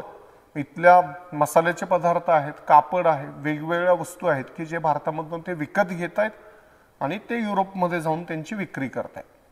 त्यातनं जो फायदा मिळतोय हा त्या कंपनीचा फायदा आपल्याला सांगतोय, आणि हा व्यापार प्रचंड फायद्याचा होतो. तुम्हाला हे उल्लेख येतील की असं म्हटलं जातं की जी तुम्ही गुंतवणूक केलेली आहे तर त्या गुंतवणुकीवरती जवळपास 50-60 पट फायदा मिळायचा, टक्के नाही, पट. म्हणजे 1 रुपया तुम्ही गुंतवला तर जवळपास 60 रुपये तुम्हाला मिळायचे, एवढा हा व्यापार फायद्याचा होता. पण मग कुठलीही व्यापारी कंपनी नेहमी हाच प्रयत्न करेल की आपल्याला जो मिळणारा नफा आहे या नफ्याचं प्रमाण वाढायला पाहिजे, बरोबर. सगळ्यांचा प्रयत्न हाच असेल की 60 रुपयाचे 70 कसे होतील, 80 कसे होतील, 100 होतील, 150 कसे होतील, बरोबर. मग आता त्यातली अडचण काय होती, तर त्यातली अडचण ही आहे की भारतात फक्त काय ब्रिटिश आहेत का युरोपमधनं आलेले, तर बाकीचे पण आलेले होते. फ्रेंच आलेले होते, पोर्तुगीज आलेले, डच पण आलेले होते, बरोबर. मग हळूहळू यापैकी फ्रेंच, ज्यांना भारतात व्यापारात जास्त इंटरेस्ट होता, ब्रिटिशांनी त्यांना या व्यापारी स्पर्धेमधनं बाजूला केलं. डचांचा भारतामध्ये काही जास्त इंटरेस्ट नव्हता, त्यांचा इंटरेस्ट होता आग्नेय आशियामध्ये, जावा, सुमात्रा इकडं. पोर्तुगीज जे होते त्यांचा इंटरेस्ट होता ब्राझील आणि दक्षिण अमेरिकेला. त्यामुळे मुळात या दोन सत्ता काही या भारतातल्या सत्ता स्पर्धेमध्ये काही त्या अर्थानं स्पर्धक नव्हते. फ्रेंच होते, ज्यांना ब्रिटिशांनी दक्षिणेमध्ये हरवलं, आणि मग ब्रिटिश आपल्याला या 4 युरोपियन सत्तांच्या मधली एक प्रबळ सत्ता बनली. ही एक बाब. जसं आत्ता आपण म्हटलं की तुम्हाला 1 रुपयाचा 100 रुपये करायचे, मग तुम्ही काय करता, या व्यापारामध्ये जे बाकीचे वाटेकर आहेत त्यांना तुम्ही बाजूला केलं, बरोबर. मग तुम्हाला असं वाटतं की अरे व्यापार करतोय त्यातून नफा मिळतोय, 1 रुपयाचे मला 60 रुपये मिळत आहेत, पण हा 1 रुपया मला माझ्या घरामधनं, माझ्या देशामधनंच घेऊन यावा लागतोय, बरोबर. जर असं केलं की मी जर इथल्या लोकांच्याकडनं 1 रुपया काढून घेतला, वसूल केला, आणि त्याच 1 रुपयामध्ये मी तर वस्तू खरेदी केली आणि त्याची विक्री करायला सुरुवात केली, माझा नफा अजून वाढणार आहे. मला माझ्या घरामधनं, माझ्या देशामधनं पैसे आणण्याची काही गरज नाही, बरोबर आहे. इथले लोक तुम्हाला का पैसे देतील, इथले लोक भारतीय ब्रिटिशांना का बरं पैसे देतील. पैसे कुणाला देतात, तर आपण म्हणतो की राज्यकर्त्यांना रेव्हेन्यूच्या स्वरूपामध्ये दिले जाऊ शकतात. मग ब्रिटिशांना हे लक्षात आलं की व्यापारी म्हणून आपल्याला इथल्या लोकांच्याकडनं पैसे मिळवता घेता येणार नाहीत, आपल्याला इथं राज्यकर्ते बनणं गरजेचं. आता राज्यकर्ते बनायचं असेल तर तुम्हाला इथल्या शासकांना पराभूत करावं लागेल, युद्ध करावे लागतील, आणि मग त्याची सुरुवात त्या पद्धतीनं तुम्हाला बंगालपासून झालेली दिसते. आणि म्हणून मग आपल्याला असं लक्षात येतं की बंगाल विजयाच्या अभ्यासापासून आपण आधुनिक भारताच्या इतिहासाला, अभ्यासाला सुरुवात करतोय. का, तर ब्रिटिश आपल्याला एका व्यापारी कंपनीपासून एका राजकीय सत्तेमध्ये या पद्धतीनं, अशा पद्धतीनं ती सत्ता बदललेली दिसते. ती एक बाब. आणि आत्ता उल्लेख केला 1750 ते 1984 या काळामधल्या घटना घडामोडी. आता इतिहास हा जो विषय आहे, या विषयाचा ज्यावेळेला आपण अभ्यास करतो, वाचतो, त्यावेळेला इतिहासामध्ये आपण भूतकाळामधल्याच घटना घडामोडी अभ्यासतोय. असं नाही की काल घटना जी घडली, परवा घटना जी घडली, याच्यावरती आपल्याला परीक्षेमध्ये चालू घडामोडीच्या अंतर्गत प्रश्न येते. इतिहासाअंतर्गत प्रश्न येण्याच्या अशा शक्यता नाही आहेत किंवा त्या खूप कमी आहेत. पण फक्त एक दोन उदाहरणं देतो की जरी इतिहासामधल्या घटना या घडून गेलेल्या असल्या तरी पण आपण असं म्हणतो की तुमच्या माझ्या आजच्या आयुष्यावरती त्यांचा असणारा प्रभाव जो आहे हा तुम्हाला खूप प्रचंड, किंवा आपण असं म्हणू शकतो की तो खूप खोलवर आपल्याला बघता येतो. मग तशी एक दोन उदाहरणं या पद्धतीने इथं आपल्याला बघता येत. मग त्यातलं एक उदाहरण आपल्याला दिसतं, काही दिवसांच्या पूर्वी तुम्हाला असं लक्षात येतं की महाराष्ट्रामधले काही जिल्हे, त्या जिल्ह्यांच्या मधली काही गावं होती की ज्यांनी आपल्या शेजारच्या राज्यामध्ये जायची आहे अशा पद्धतीच्या त्यांनी मागणी केलेली होती. सांगली जिल्ह्यामधली काही गावं होती, नंतर धुळे नंदुरबार इकडची काही गावं होती, मराठवाड्यामधली काही गावं होती की ज्यांनी ही डिमांड केली की आम्हाला कर्नाटकमध्ये जायचं आहे, त्यांनी डिमांड केली की आम्हाला तेलंगणामध्ये जायचं आहे, किंवा त्यांनी डिमांड केली की आम्हाला गुजरातमध्ये जायचं, आम्हाला महाराष्ट्रामध्ये राहायचं नाही. आणि मग ज्या वेळेला तुम्ही या बातम्या वाचता, मग त्या बातम्यांच्या मध्ये कुठंतरी तुम्हाला एक प्रकारे भाषावार प्रांत रचनांचा उल्लेख येतो की कर्नाटक आणि महाराष्ट्रामध्ये काही गावं अशी आहेत की ज्या गावांच्यावरनं वाद आहे. त्या गावातल्या लोकांना असं वाटतं की आम्हाला महाराष्ट्रात यायचं आहे आणि कर्नाटक त्या गावांच्यावरती आपला हक्क सांगतं. तर हे ज्या वेळेला तुम्ही वाचता तर त्या बातम्यांच्या मध्ये तुम्हाला बऱ्याच वेळेला भाषावार प्रांत रचनेचा उल्लेख येतो की देश स्वतंत्र झाला, प्रशासनाच्या सोयीसाठी आपण जे राज्य आज निर्माण केलेले आहे त्यांचा आधार काय असायला पाहिजे, तर तो भाषा असायला पाहिजे, हा आग्रह अनेकांनी आपल्याला धरलेला दिसतो. मग जर मी भाषावार प्रांत रचना समजून घेतली तर मला असं वाटतं की आज या ज्या बाबी चालतायत, आत्ता जवळपास आजच्या आजूबाजूला ज्या चालतायत, तर या बाबी मी चांगल्या पद्धतीने समजून घेऊ शकतो. दुसरं उदाहरण आपल्याला देत आहे, समजा आपण ज्या जिल्ह्यामधनं येतो त्या जिल्ह्यामधले कधी कधी जिल्हाधिकारी जे आहेत तर हे महाराष्ट्राच्या बाहेरचे आहेत असं आपल्याला दिसतं, बरोबर. कधी कधी जिल्हा पोलीस प्रमुख जे आहेत हे महाराष्ट्राच्या बाहेरचे, अन्य राज्यांच्या मधनं आपल्या जिल्ह्यामध्ये अधिकारी म्हणून काम करताना आपल्याला दिसतात. मग कधी कधी आपल्याला असं लक्षात येतं की आपण ज्या महानगरामध्ये राहतो त्या महानगरपालिकेचे आयुक्त जे आहेत हे पण तुम्हाला अमहाराष्ट्रीयन असलेले आढळून येतील. आपल्याला असा प्रश्न पडतो की अरे अशा व्यक्ती महाराष्ट्रामध्ये कशा पद्धतीने या पदांच्यावरती काम करतायत. मग तुम्ही ज्या वेळेला भारताचा स्वातंत्र्यानंतरचा टप्पा आणि ज्याचा आत्ता आपण उल्लेख केला की भाषावार प्रांत रचना अभ्यासता, मग त्याच्यामध्ये तुम्हाला हा उल्लेख येतो की ज्या वेळेला देश स्वतंत्र झाला त्यावेळेला एका बाजूला आपण म्हणू की गांधीजींच्या नंतरच्या टप्प्यामध्ये नेहरू आहेत, बाकीच्या राष्ट्रीय चळवळीमधल्या नेतृत्वाला असं वाटत होतं की आपण भाषेच्या आधारावरती राज्य तयार करायला नको. का नको, तर त्याचं एक कारण होतं की पाकिस्तान भारतापासून वेगळा झालाय, धर्माच्या आधारावरती भारताची एक फाळणी झाली, आणि जर परत आपण भाषेच्या आधारावरती राज्य निर्माण केली तर भारत हा परत भाषेच्या आधारावरती राज्यांच्या मध्ये फुटून निघू शकतो, वेगळा होऊ शकतो. आणि त्यामुळे त्यांनी भाषेच्या आधारावरती राज्य निर्माण करायला नकार दिला.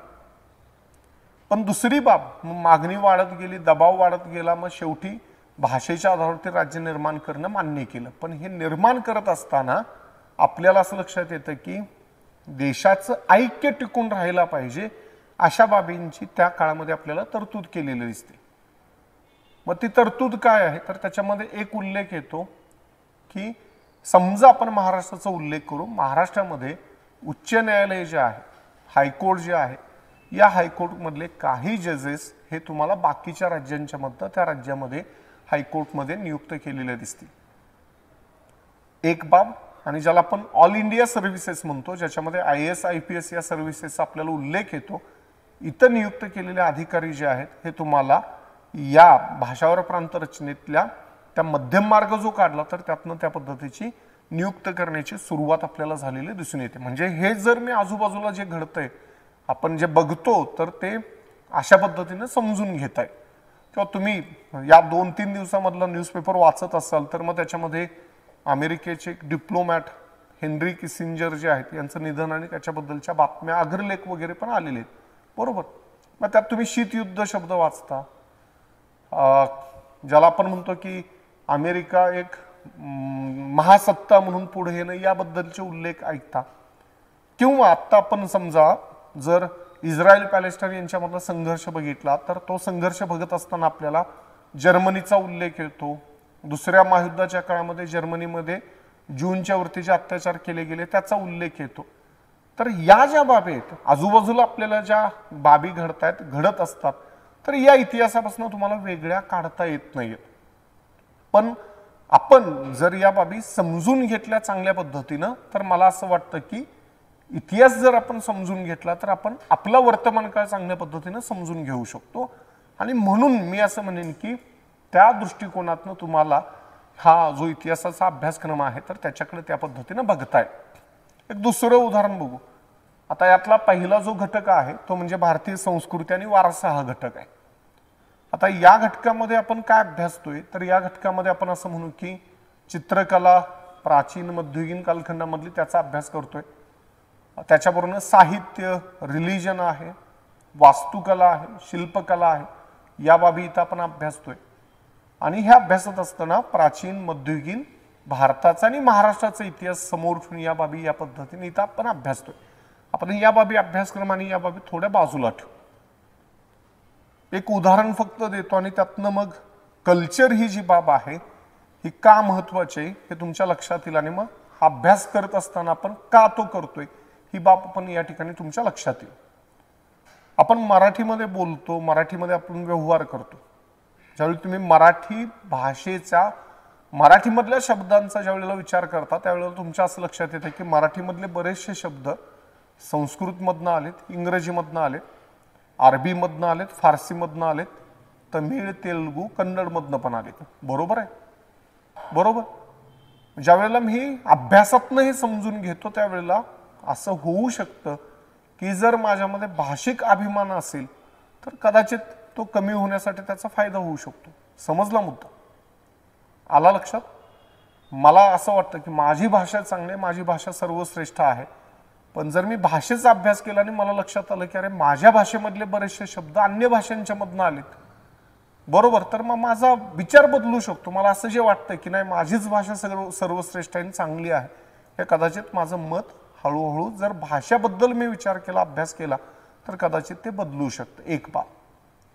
दुसरं उदाहरण देता येतं किंवा ज्याचा उल्लेख इथं करता येतो आणि बऱ्याच वेळेला विद्यार्थी आणि त्यांच्याशी बोलत असताना हे उदाहरण मी वर्गामध्ये आणि अशा पद्धतीचे वेबिनार, सेमिनार आणि याच्यामध्ये पण देत असतो. कल्चर ही बाब असते की ज्याचा कितीतरी प्रभाव तुमच्या माझ्या रोजच्या किंवा दैनंदिन जीवनावरती आपल्याला बघता येतो. आता तुम्ही कदाचित हॉलिवूडचे मूवीज बघत असाल, त्याच्यामध्ये काही असे मूवीज आहेत की जे सुपर हिरोज आणि त्यांना केंद्रस्थानी ठेवून तयार झालेले. बॅटमॅन आहे, आयरन मॅन आहे, बरोबर, ॲव्हेंजर्स आहेत, त्याच्यानंतर स्पायडरमॅन आहे, आयरन मॅन आहे, बरोबर आहे. तुम्ही कंपॅरिझन भारतातल्या चित्रपटांशी करा, तुम्हाला असं आढळतं का की भारतातल्या चित्रपटांच्या मध्ये अशा पद्धतीचे सुपर हिरो ज्याला आपण म्हणतो ते तयार झाले, प्रयत्न झालेत, पण ते यशस्वी झालेत आणि त्याच्या अशा पद्धतीनं 1, 2, 3, 4 अशा पद्धतीची सिरीज पार्टमध्ये निघाले. बॅटमॅन 3, 4 जसे निघालेत, 5, 6 जसे निघालेत, तसे आपल्याला भारतात तशा पद्धतीचे सुपर हिरोज आणि त्यांना समोर ठेवून तशा पद्धतीचे तुम्हाला चित्रपट निघालेले दिसत नाहीत. बरोबर आहे? का नाहीत निघालेले? आपली संस्कृती, आपण असं म्हणू की, आणि जिथं हे चित्रपट असे तयार होतात ही संस्कृती, याच्यामध्ये काय आपल्याला फरक दिसतो का, समानता दिसते का? तुम्ही ब्रॉड अंगाने अशा पद्धतीनं विचार करा. कुठलाही प्रदेश असेल, कुठलीही संस्कृती असेल, असं म्हटलं जातं की त्या संस्कृतीची, त्या लोकांची एक मानसिक गरज म्हणून अशा पद्धतीचे हिरोज त्या संस्कृतीमध्ये असणं गरजेचे असतात. मसीहा हा शब्द वापरतो, बरोबर, आपण काही वेळेला उद्धारकर्ता हा शब्द वापरतो, आपण ते शब्द थोडे बाजूला ठेवू. पण लोकांची गरज असते की ज्या वेळेला आपल्याला आयुष्यामध्ये कधी कधी डाऊन वाटायला लागतं त्यावेळेला आधार कोणतर आपल्याला देईल, अशा पद्धतीची ती अपेक्षा जी आहे ही अपेक्षा त्या समाजाची, संस्कृतीची असते. आणि ही आत्ताची नाही, ती प्राचीन काळापासून आपण म्हणू शकतो की त्या समाजाची तशा पद्धतीची मानसिकता आहे.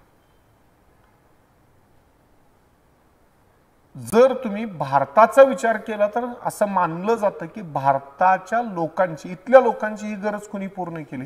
ही गरज पूर्ण केली इथल्या महाकाव्याने, भारतामधल्या रामायण आणि महाभारताने, की ज्याच्यामध्ये तुम्हाला अशा पद्धतीचे महानायक आपण म्हणतो की या पद्धतीने या महाकाव्यांमधनं तुम्हाला उभारलेले दिसतील. एक बाब. आता तशा पद्धतीची महाकाव्य, रामायण महाभारतासारखी महाकाव्य अमेरिकेमध्ये नाही तयार झालेली, पण ती गरज आहे त्यांना, लोकांची ती गरज आहे.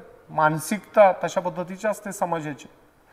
तुम्हाला असं लक्षात येतं की हे सगळे सुपर हिरोज जे आहेत, जे अमेरिकेमध्ये मूव्हीजमध्ये आता दिसत आहेत, सुरुवातीला आपण म्हणतो की ते कॉमिक्समधनं आले आणि हळूहळू मग तुमच्या असं लक्षात येतं की त्यातनं हे चित्रपट तयार झालेले दिसतात. तिथं हे सुपर हिरोज येतात आणि इथं येत नाहीत. याचं साधं कारण या दोन संस्कृतीमधल्या वेगळेपणामध्ये तुम्हाला दिसून येतं.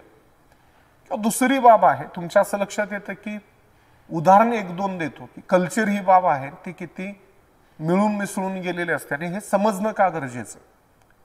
आपल्याला असं लक्षात येतं की बटाटा पोर्तुगीजांच्या पूर्ण आला, मिरची पोर्तुगीजांच्या पूर्ण आली, साबुदाणा जो आहे बनवला जातो त्या वनस्पती काही भारतीय नाही आहेत, त्या भारताबाहेरनं भारतामध्ये आल्या.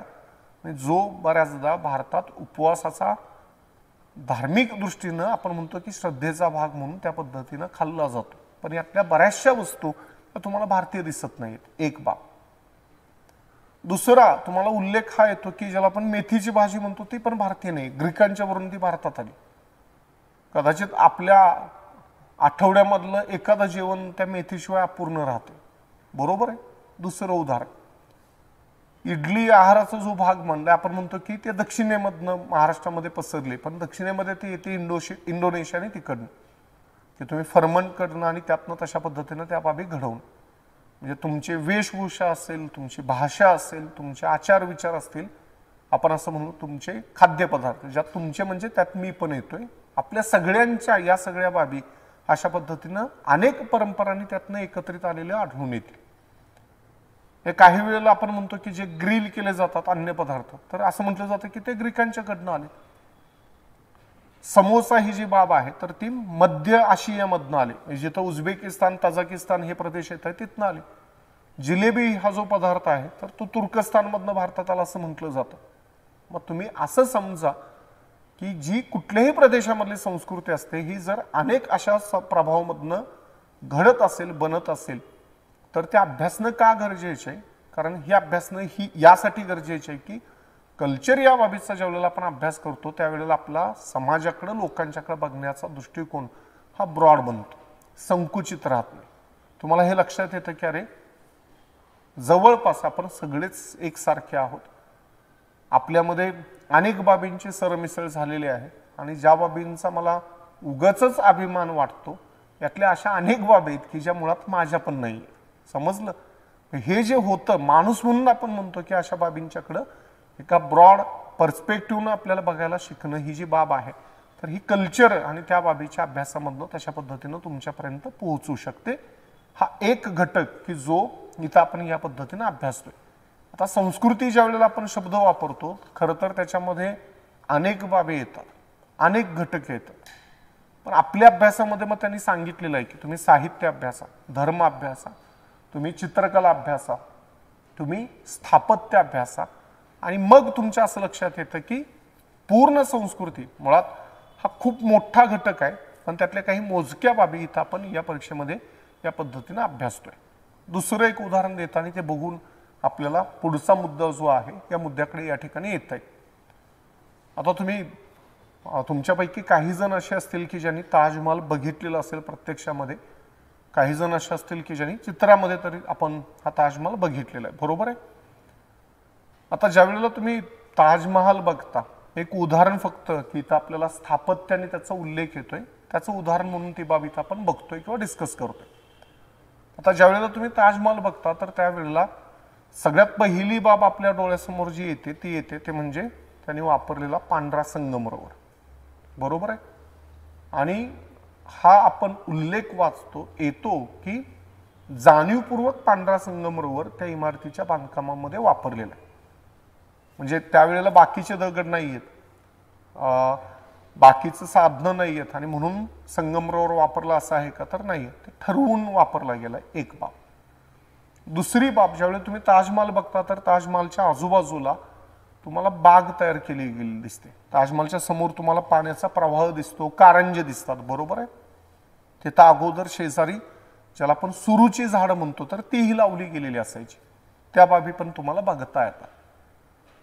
तिसरी बाब, ज्यावेळी तुम्ही ताजमहाल बघता त्यावेळी तुमच्या असं लक्षात येतं की एका चौथऱ्यावरतीच ताजमहाल बांधला गेला, बरोबर. म्हणजे जसं समजा मी उभा राहिलो आणि खाली स्टेज आहे तसा तो चौथरा दिसतो आणि त्याच्यावरती तुम्हाला ताजमहालची ती मुख्य इमारत दिसते, बरोबर. त्यातल्या एक दोन बाबी बघू आणि मग तुम्हाला लक्षात येईल की ज्यावेळेला हे बांधकाम केलं जातंय त्यावेळेला कशा पद्धतीनं कसा विचार करून त्या बाबी केल्या जातात. आता यातला एक उल्लेख की पांढरा रंग का निवडलाय, तर त्याचं कारण आपल्याला पावित्र्याशी जोडलं जातं. पांढरा रंग पावित्र्याचं पण प्रतीक, शांततेचं जसं प्रतीक आहे तसं पावित्र्याचं पण प्रतीक आहे. जी व्यक्ती ही इमारत बांधते तर त्या व्यक्तीला या इमारतीला तशा पद्धतीचा तो एक फील द्यायचा आहे. पवित्र इमारत आहे त्याला त्या रंगामधनं दाखवायचं आहे, पहिला मुद्दा. दुसरा मुद्दा, ज्या वेळेला तुम्ही ताजमहालचं बांधकाम बघता, आता उल्लेख केला त्या पद्धतीनं हे स्टेजवरती केलेलं दिसतं. साधारणपणे तुम्हाला अंदाज आहे की ते चौथर आपण म्हणतो ना, तो किती उंचीचा असेल ज्याच्यावरती ताजमहाल बांधलेला आहे. अंदाज किती असेल साधारणपणे? काही फूट आहे. किती फुटांचा असेल? मी सांगितलं, लक्षात आलं. तो चौथरा दिसतो आणि ज्याच्यावरती मग ती मुख्य इमारत तुम्हाला बांधलेली दिसते. जवळपास 20 ते 23 फुटांचा तो चौथरा आहे. आपण म्हणतो की आपण 2 मजली इमारत ज्याला म्हणतो तर एवढी उंची त्याची दिसते. आता हे ठरवून केलेलं आहे. का केलेलं आहे? समजा तुम्ही त्या चौथऱ्याच्या जवळ जाता आणि तिथनं तुम्हाला ताजमहाल ज्या वेळेला बघायचा असतो त्यावेळेला तुम्हाला काय करावं लागतं? काय करावं लागेल? तुम्हाला मान उंच करून बघावं लागेल, बरोबर आहे. तुम्ही मान उंच कुणाकडे करून बघता? जो तुमच्यापेक्षा उंच आहे त्याच्याकडे बघता, बरोबर. शहाजहानला हे त्यातनं दाखवायचं आहे की मी तुमच्यापेक्षा उंच आहे, मी तुमच्यापेक्षा श्रेष्ठ आहे. दुसरी बाब, समजला? मी राज्यकर्ता आहे, मी शासक आहे आणि तुम्ही सर्वसामान्य आहात, हे त्या उंचीमधनं तो दाखवायचा प्रयत्न करतोय. दुसरा मुद्दा. तिसरा महत्वाचा उल्लेख इथं आपल्याला करता येतो की ताजमहालच्या भोवती आणि बऱ्याचशा मुघल अशा पद्धतीच्या इमारतींच्या भोवती तुम्हाला बागा आणि त्यांचं बांधकाम केलं गेलेलं दिसून येतं. मुघल गार्डन्स हाही उल्लेख येतो. बाग का तयार केली? तुम्हाला हा उल्लेख येतो की कुराणामध्ये स्वर्ग आणि त्याचं जे वर्णन येतं तर ते कशा पद्धतीचं आहे? स्वर्ग आणि त्याचं वर्णन येतं की जिथं हिरवळ आहेत, झाडं आहेत, पाण्याचे प्रवाह आहेत आणि स्वर्ग आणि त्याच्या मध्यभागी पाण्याचा प्रवाह, कारंजे आहेत. स्वर्ग आणि त्याच्या मध्यभागी पाण्याचा प्रवाह असा आहे की जो 3-4 दिशांना तशा पद्धतीनं वाहत जातो. समजलं? म्हणजे पाण्याचा प्रवाह आहे तो पूर्वेकडे, पश्चिमेकडे, उत्तर दक्षिणेकडे तशा पद्धतीनं त्यातनं पाणी वाहत राहतं. आता याचा संबंध कशाशी आहे? तर जिथं इस्लामचा उदय झाला त्या भूभागाशी. हिरवा रंग, वनस्पती, हिरवळ, झाड, कारण अशा प्रदेशामध्ये इस्लामचा उदय होतो की जिथं या बाबी दुर्मिळ आहेत. समजला?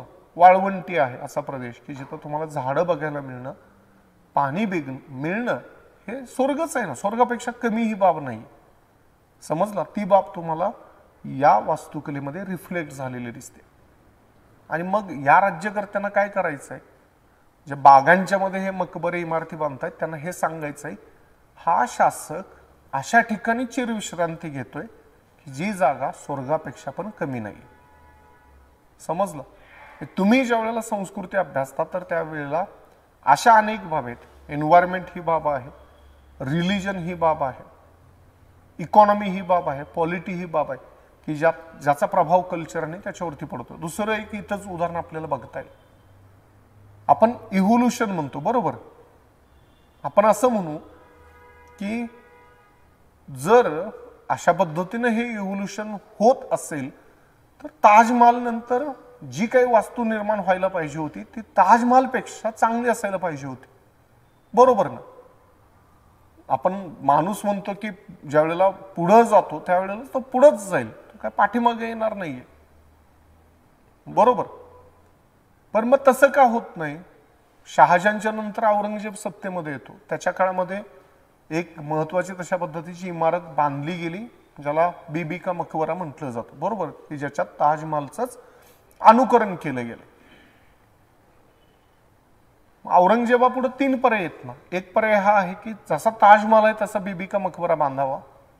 दुसरा पर्याय आहे ताजमहाल पेक्षा भव्य आणि सौंदर्यपूर्ण बांधावा.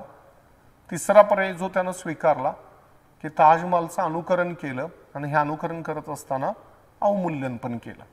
बरोबर, ताजमहाल सारखं तर बीबी का मकबरा नाही, तेवढा भव्य नाही, तेवढा सौंदर्यपूर्ण किंवा तेवढा ज्याच्यामध्ये आपण म्हणतो की समतोल असतो अशा पद्धतीची ती इमारत नाही. मग हे कशावरती ठरतंय? ते ठरतं अजून 1-2 बाबींवरती. एक की त्या शासकाचा इंटरेस्ट आहे का त्या बाबींमध्ये. बरोबर, आपण म्हणतो की औरंगजेब जो आहे, जरी तो स्वतः विनावादक असला तरी पण या बाबींच्या मध्ये, कला संगीत या बाबींच्या मध्ये काही त्याला जास्त रस पण नव्हता, आणि त्यानं त्या बाबी तशा पद्धतीचे कार्यक्रम, तशा पद्धतीचे विभाग आपल्या राज्यामधनं बंद पण केले. पण दुसरी महत्वाची बाब ही पण होती की तो असा काळ होता की ज्या वेळेला तो दक्षिणेमध्ये जवळपास 25-26 वर्ष दक्षिण जिंकण्यासाठी आलाय. मला असं वाटतं की इतिहासामध्ये चाललेली सगळ्यात मोठी मोहीम जर कुठली असेल तर ती औरंगजेबाचं दक्षिणविषयक धोरण आहे. युद्ध आहेत, लढाई आहेत, तुमचा सगळा पैसा, तुमची सगळी संसाधनं खर्च कशावरती झालेत?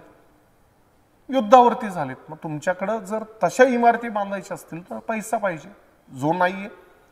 औरंगजेबाला त्यामध्ये इंटरेस्ट पण नाहीये. आणि तिसरा महत्वाचा उल्लेख केला, अशा इमारती बांधण्यासाठी असं म्हटलं जातं की ताजमहाल बांधण्यासाठी जवळपास 20 वर्ष किंवा त्याच्यापेक्षा जास्त काळ लागला. एवढा जर जास्त काळ ते एका इमारतीच्या बांधण्यासाठी लागत असेल तर राजकीय स्थैर्य पण पाहिजे, शांतता पण पाहिजे, तर तशी इमारत निर्माण होऊ शकते. जर युद्ध होत असतील, लढाया होत असतील तर अशा बाबी होत नाहीत. पैसा नसेल तर अशा बाबी तयार होणार नाहीत. जो तयार करणार आहे त्याचा इंटरेस्ट नसेल तर त्या बाबी तयार होणार नाहीत. हे समजून घेणं ही जी बाब आहे, की आपण चित्रकला अभ्यासू, आपण वास्तुकला अभ्यासू, साहित्य अभ्यासू, पण हे अभ्यासत असताना हे समजून घेत आपण त्या बाबी त्या पद्धतीनं पुढे बघत जातोय. आता की 1-2 दिवसापूर्वी गुरु नानक जयंती होती, बरोबर, काही ठिकाणी सार्वजनिक सुट्टी पण त्यामुळे आपल्याला असलेली दिसते. आपण ती परंपरा, ज्याला आपण शीख धर्म म्हणतो, गुरु नानक म्हणतो, यांची काय शिकवण आहे, त्यांनी त्या काळामध्ये 13व्या शतकामध्ये काय विचार मांडले, ज्यातनं पुढे जाऊन ज्याला आपण म्हटलं की शीख धर्म उदयाला आला, त्या बाबी पण अभ्यासतोय. म्हणजे कल्चर हा असा घटक आहे की ज्याच्यामध्ये अशा अनेक बाबी आहेत, पण हा घटक का अभ्यासतो हे नेहमी लक्षात ठेवा. कारण या बाबी अभ्यासल्यानंतर जसं मगाशी आपण म्हटलं की तुमचा समाजाकडे, तुमचा लोकांच्याकडे, संस्कृतीकडे बघण्याचा दृष्टिकोन हा ब्रॉड होणं अपेक्षित आहे. त्या हेतून आपण असं म्हणू की हा घटक आणि त्याचा अभ्यास जो आहे हा या ठिकाणी अपेक्षित आहे. आधुनिक भारताचा इतिहास जो आहे हाही तर आपण अभ्यासतोय, ज्याच्यामध्ये आपण म्हटलं की 1750 ते 1984 या काळामधल्या महत्वाच्या घटना, घडामोडी इथं आपल्याला बघायचे. आपण 3 टप्पे केले तेव्हा करू. पहिला टप्पा, भारत ब्रिटिशांनी जिंकला आणि त्यांची भारतावरती राज्यकारभार करण्याची धोरणं आणि त्याचे परिणाम. दुसरा महत्वाचा टप्पा, आपण ज्याला भारताचा स्वातंत्र्य लढा म्हणतो, की भारतीयांनी ब्रिटिश सत्तेला आपल्याला ज्या वेगवेगळ्या पद्धतीने विरोध केला, त्यातले वेगवेगळे मार्ग, प्रवाह, व्यक्ती, ते आंदोलनं, चळवळी. 1857चा उठाव, काँग्रेस आहे, जहाल आहेत, मवाळ आहेत, क्रांतिकारक आहे, गांधीजींचा टप्पा आहे, कामगार चळवळ आहे, शेतकरी चळवळ आहे, आदिवासी आंदोलन आहे, दलित चळवळ आहे, ज्या बाबी इथं आपण अभ्यासतोय. आणि मग तिसरा टप्पा ज्याचा उल्लेख आपण केला तो म्हणजे स्वातंत्र्योत्तर भारत, संस्थान विलिनीकरण आहे, भाषावर प्रांतरचना आहे, राज्यघटनेची निर्मिती आहे, हरित क्रांती आहे, नक्षलवाद आहे, पर्यावरण विषयक आंदोलन आहे. त्याच्याबरोबर आपण असं म्हणतो की पंजाबचा प्रश्न आहे, आणीबाणीचा मुद्दा आहे. असे अनेक घटक की जे स्वातंत्र्योत्तर काळामधले या घटकामध्ये या ठिकाणी अभ्यासणं गरजेचे. आणि आधुनिक जगाचा जो इतिहास आहे तर त्याच्यामध्ये इंडस्ट्रियल रिव्होल्यूशन ही बाब आहे, अमेरिकन स्वातंत्र्य लढा ही बाब आहे, फ्रेंच राज्यक्रांती आहे, त्याच्यानंतर नेपोलियनचा टप्पा आहे, जर्मनी इटलीचं एकीकरण आहे, युरोपमधल्या देशांनी जगभरामध्ये त्यांच्या वसाहती स्थापन करायला सुरुवात केली, ज्याला आपण साम्राज्यवाद म्हणतो, आधुनिक ती बाब आहे. यातनं पहिलं महायुद्ध त्यानंतर दुसरं महायुद्ध, दरम्यानच्या काळामध्ये इटली आणि जर्मनीमध्ये हिटलर आणि मुसोलिनीचा झालेला उदय, शीतयुद्ध ज्याला दुसऱ्या महायुद्धानंतरचा आपण टप्पा मानतो, आणि त्यातले काही महत्त्वाचे उल्लेख आहेत की जे आपण या पद्धतीनं ज्याला आधुनिक जगाचा इतिहास म्हणतो तर त्या विषयाची तयारी करत असताना किंवा या घटकाची तयारी करत असताना आपण अभ्यासतोय. आता हा जो घटक आत्ता आपण उल्लेख केला, हा घटक ज्या वेळेला आपण बघतो, त्याचा ज्या वेळेला आपण विचार करतो, तर त्याच्यामध्ये साधारणपणे आपण असं म्हणू की किती मार्कांच्यासाठी हा विषय किंवा इतिहास हा विषय या ठिकाणी आपल्याला मुख्य परीक्षेमध्ये त्या अर्थानं अभ्यासासाठी आहे. तर मग मगाशी सुरुवातीला आपण तो उल्लेख केलेला होता की पूर्व परीक्षेच्या प्रश्नपत्रिका तर आपल्याकडे आहेत, UPSCच्या आहेत, राज्यसेवेच्या आहेत, त्याच्यामध्ये काही बदल हा झालेला नाहीये. मुख्य परीक्षेच्या प्रश्नपत्रिका आणि मुख्य परीक्षेचा असणारा पॅटर्न जो आहे हा बदललेला आहे, आणि त्याच्या प्रश्नपत्रिका राज्यसेवेच्या तर आपल्याकडे नाहीयेत, पण आपल्याकडे आत्ता आधार हा आहे की आपल्याकडे UPSCच्या अशाच परीक्षा पद्धतीनुसार असणाऱ्या प्रश्नपत्रिका आणि त्यात या विषयांच्या वरती विचारले गेलेले प्रश्न आणि त्यांचे असणारे मार्क्स. मग हे जर मार्क्स तुम्ही बघितले, या मार्कांचं साधारणपणे आपण असं म्हणू की कॅल्क्युलेशन जर आपण केलं तर तुमच्या अंदाज साधारणपणे असा बांधता येईल किंवा आपण असा उल्लेख करू शकतो की आपल्याला हा जो घटक आहे या घटकावरती जे प्रश्न विचारले गेलेले आहेत, साधारणपणे तुमच्या असं लक्षात येतं की 90 ते 100 मार्कांच्यासाठी इतिहास हा विषय आपण मुख्य परीक्षेमध्ये अभ्यासतोय. आता त्यात असं काय आहे का की कल्चर या घटकावरती 30 मार्क, आधुनिक भारताच्या इतिहासावरती 30 मार्क्स आणि जगाच्या इतिहासावरती 30 मार्क्स असे हे 90 मार्कांचं डिस्ट्रीब्युशन केलं गेलेलं दिसतं का? तर तसं काही नाही. हे UPSCचं बघतोय. राज्यसेवेमध्ये त्यामध्ये काही बदल होऊ शकतात, पण हे सांगणं मुळातच या परीक्षा पद्धतीमध्ये खूप अवघड आहे की तुम्हाला कशा पद्धतीचे किती मार्कांच्यासाठी त्या प्रत्येक सब टॉपिकवरती प्रश्न हे हमखास विचारले जातील. पण आपण डोक्यात ठेवायला हरकत नाहीये की हा जो टप्पा आहे मुख्य परीक्षेचा, तर या टप्प्यासाठी आपल्याला इतिहास हा जो विषय आहे हा साधारणपणे 90 ते 100 मार्कांच्यासाठी मुख्य परीक्षेमध्ये अभ्यासायचा आहे.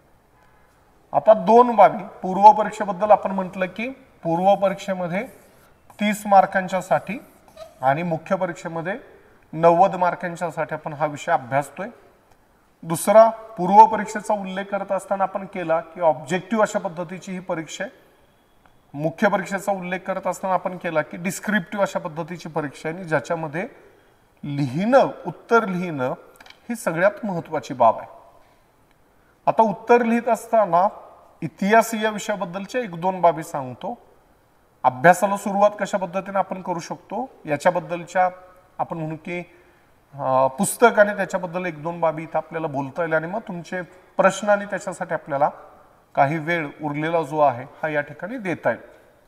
आता त्यातली पहिली बाब जी आहे ज्याचा उल्लेख इथं आपल्याला करता येईल की इतिहास हा जो विषय आहे या विषयाचा ज्या वेळेला आपण अभ्यास करतो आणि इन जनरल आपण असं म्हणू की उत्तर लेखनाचा ज्या वेळेला आपण विचार करतो, तर त्यावेळेला माझं वैयक्तिक मत हे आहे की ही जी परीक्षा आहे, जी बदललेली परीक्षा असणार आहे, ही परीक्षा तुमच्या लिखाणाची परीक्षा आहे. आता लिखाणाची परीक्षा आहे म्हटल्यानंतर मग अनेक प्रश्न आपल्या मनामध्ये येतात की उत्तर लिहायचं आहे, माझं लेखन कौशल्य चांगलं असायला पाहिजे, ते असणं अपेक्षितच आहे. त्याच्यासाठी तुम्ही लिहिणं ही जी बाब आहे आणि लिहिण्याचा सराव करणे ही बाब जी आहे हे खूप गरजेची. पण हे करत असताना मी असं म्हणेन की अशा अपेक्षा तुम्ही तुमच्याकडनं ठेवू नका की एकदा माझा अभ्यास कंप्लीट होईल आणि मग त्यानंतर मी उत्तर लेखन करेन. मला असं वाटतं की या 2 बाबी पॅरलल सुरू राहिला पाहिजे. आपण पहिल्या टप्प्यामध्ये उत्तर लेखन नाहीये, तर आपण आपलं लेखन कौशल्य डेव्हलप करण्यासाठी एफर्ट्स घेऊ शकतो, बरोबर?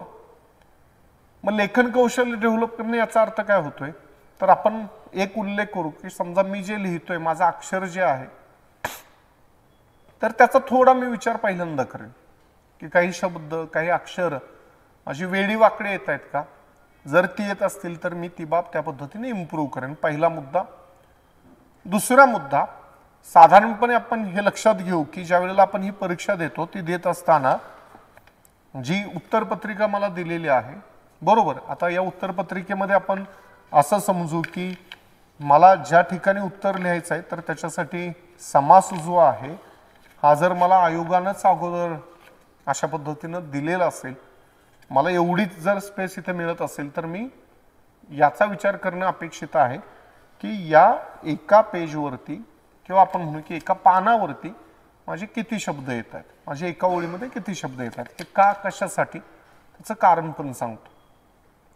आपल्याला प्रत्येक प्रश्नासाठी आयोग शब्द मर्यादा देतोय की 150 शब्दामध्ये लिहा, 200 शब्दामध्ये लिहा, 250 शब्दामध्ये लिहा, बरोबर. मग तुम्ही असं करणार का की प्रत्येक प्रश्न लिहिल्यानंतर त्याचा शब्द मोजणार आणि त्याच्यानंतर मग पुढच्या प्रश्नाकडे येणार. आपण जीएसचं फक्त उदाहरण घेऊ. मी म्हणतो की तो पॅटर्न इकडे येईलच असं नाही. यूपीएससीचा जो जीएसचा पेपर आहे या पेपरमध्ये तुम्हाला 20 प्रश्न सोडवायचे असतात एका पेपरमध्ये. 3 तासाचा वेळ आहे. साधारणपणे तुम्हाला 9 ते 10 मिनिटं एका प्रश्नासाठी वेळ मिळतो, बरोबर.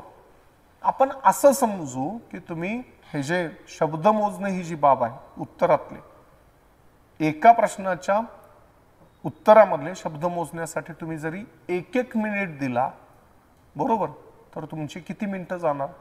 20 मिनिटं जाणार. 3 तासामधले 20 मिनिटं गेले ज्याच्यामध्ये तुम्ही 2 प्रश्नांची उत्तर लिहू शकता. ही बाब आपल्याला मेन्समध्ये तशी शक्य होऊ शकते का? तर मला वाटतं की तो वेळ आपण अशा पद्धतीनं वाया घालवणं किंवा घालवणं हे योग्य ठरणार नाही. मग मी काय करू शकतो? मग त्याचा सगळ्यात चांगला पर्याय माझा आहे. असं नाही की समजा त्यांनी 150 शब्द सांगितले म्हणजे माझे 155 शब्द झाले म्हणजे माझे मार्क्स कट करतील का? तर नाही. त्यांना फक्त एवढं सांगायचं आहे की 140 ते 155 या काहीतरी रेंजमध्ये तुमचं उत्तर असू दे. तुम्हाला शब्दसंख्या दिली 150 आणि तुम्ही लिहिले 250, याला काय अर्थ नाही. त्याचा काय फायदा पण नाही. तुम्ही जास्त लिहिलं म्हणून तुम्हाला जास्त मार्क्स मिळतील का? अजिबात नाही. पहिली बाब. तोटा हा आहे की तो पुढच्या प्रश्नासाठी तुम्हाला वेळ अपुरा पण पडेल, बरोबर. तुम्ही एका प्रश्नासाठी 2 प्रश्नांचा वेळ वापरला, पुढच्या प्रश्नासाठी तुम्हाला वेळ अपुरा पडेल. तर मग मी हे करू शकतो की मी ज्या वेळेला लिहितो त्यावेळेला जर याचा विचार केला की एका पेजवरती एका पानावरती माझे किती शब्द आहेत, मला लक्षात आलं की अरे जवळपास 120 शब्द एका पेजवरती बसतात, तर मी इथंपर्यंत आल्यानंतर माझं उत्तर थांबवू शकतो. समजलं? 120 आणि हे 30 हे मला माहिती आहे की 150 शब्द इथंपर्यंत होतात. 200 शब्दासाठी जायसाठी कदाचित हे अशा पद्धतीनं 2 पेजेस मला लागतील.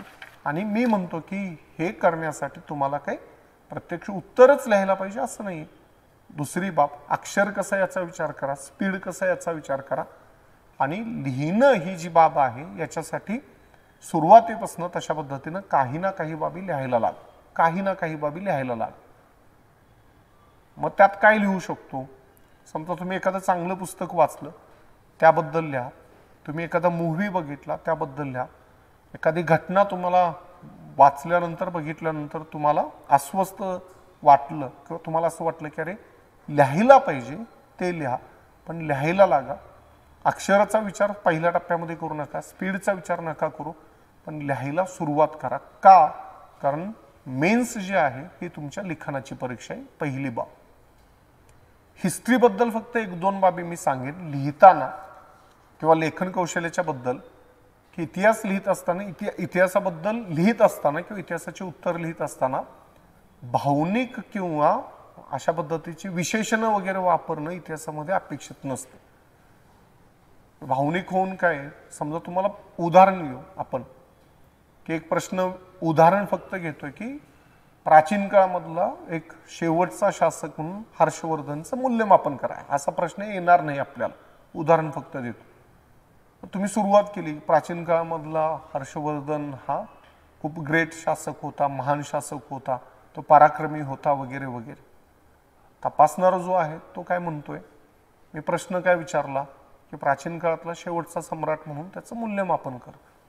तो ग्रेट होता, तो महान होता, तो धडाडीचा होता, तो पराक्रमी होता, या बाबी मला पण माहिती आहेत. त्या बाबी मला तू काही सांगण्याची किंवा समजवण्याची गरज नाही, ती या प्रश्नाची पण गरज नाही. समजला मुद्दा? तर हे जे आपण लिहितो अशा टोनमध्ये आपण लिहितो, थोडे इमोशनल होऊन लिहितो इतिहासातली उत्तरं, तर ती लिहायची गरज नसते. साध्या भाषेमध्ये, सोप्या भाषेमध्ये त्या बाबी त्या पद्धतीने तुम्ही मांडू शकता. याची काळजी घ्या इतिहास लिखाणाच्या उत्तराबद्दल. आणि शेवटचा महत्त्वाचा मुद्दा की ज्याच्याकडे मी येतोय की मग या परीक्षेच्या तयारीला अभ्यासाला सुरुवात करत असताना कुठनं सुरुवात करायची. पहिला सिलेबस, दुसरा जुन्या प्रश्नपत्रिका, तिसरा मी म्हणेन की स्टेट बोर्डची पुस्तकं. स्टेट बोर्डच्या पुस्तकामध्ये कुठली पुस्तकं आहेत, तर त्याच्यामध्ये 6वी ते 12वी पर्यंतची पुस्तकं एकदा वाचून घ्या. ही वाचून घेतल्यानंतर सिलेबस समोर ठेवून त्यातले भारताच्या आणि जगाच्या इतिहासामधले कुठले टप्पे, कुठले प्रकरण महत्त्वाचे ते मार्क करून ठेवा. आणि मग पुढच्या टप्प्यामध्ये ते वाचताना मी म्हणेन की ती प्रकरणं जेवढी महत्त्वाची वाटतायत तर ती त्या पद्धतीनं तुम्ही वाचू शकता. बाकीची जी प्रकरणं आहेत मी म्हणून की ती वगळली तरी चालू शकतील. एक उदाहरण फक्त देतो. मी मगाशी म्हटलं की 6वी बालभारतीचं पुस्तक आहे की ज्याच्यामध्ये प्राचीन भारताचा इतिहास आपल्याला दिलेला आहे.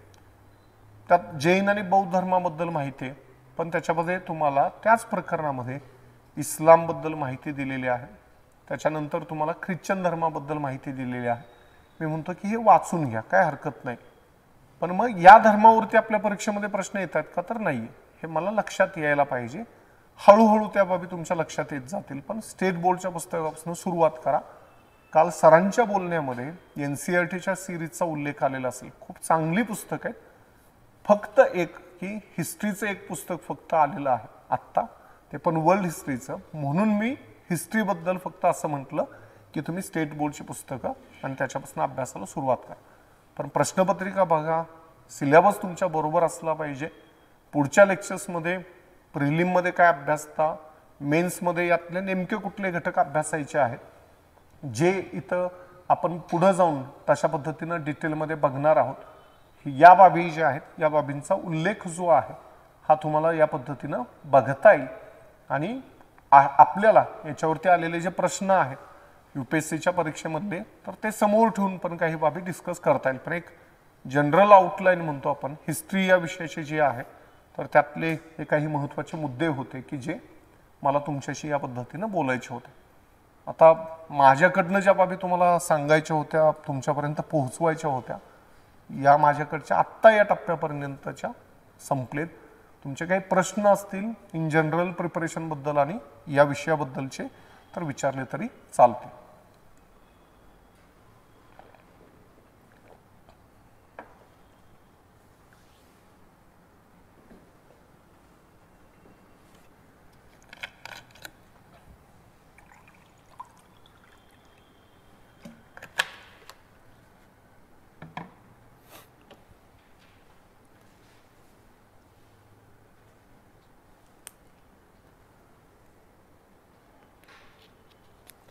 तुम्हाला जो सिलेबस दिलेला आहे, ही जी कॉपी आहे तर ती आयोगाचा जो सिलेबस आहे तर तो आहे.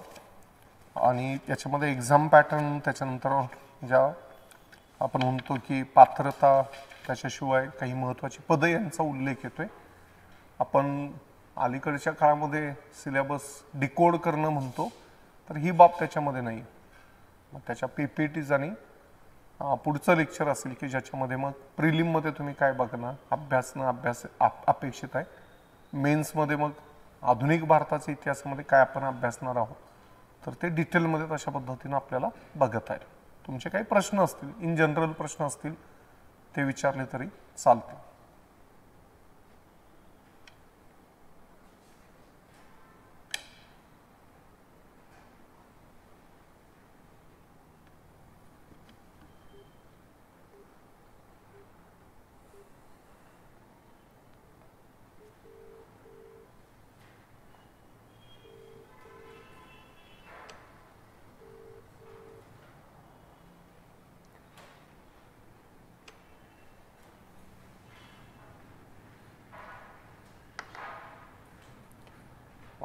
तुमच्यापैकी ग्रॅज्युएशन किती जणांचं कंप्लीट झालंय? जवळपास सगळ्यांचं झालेलंच आहे.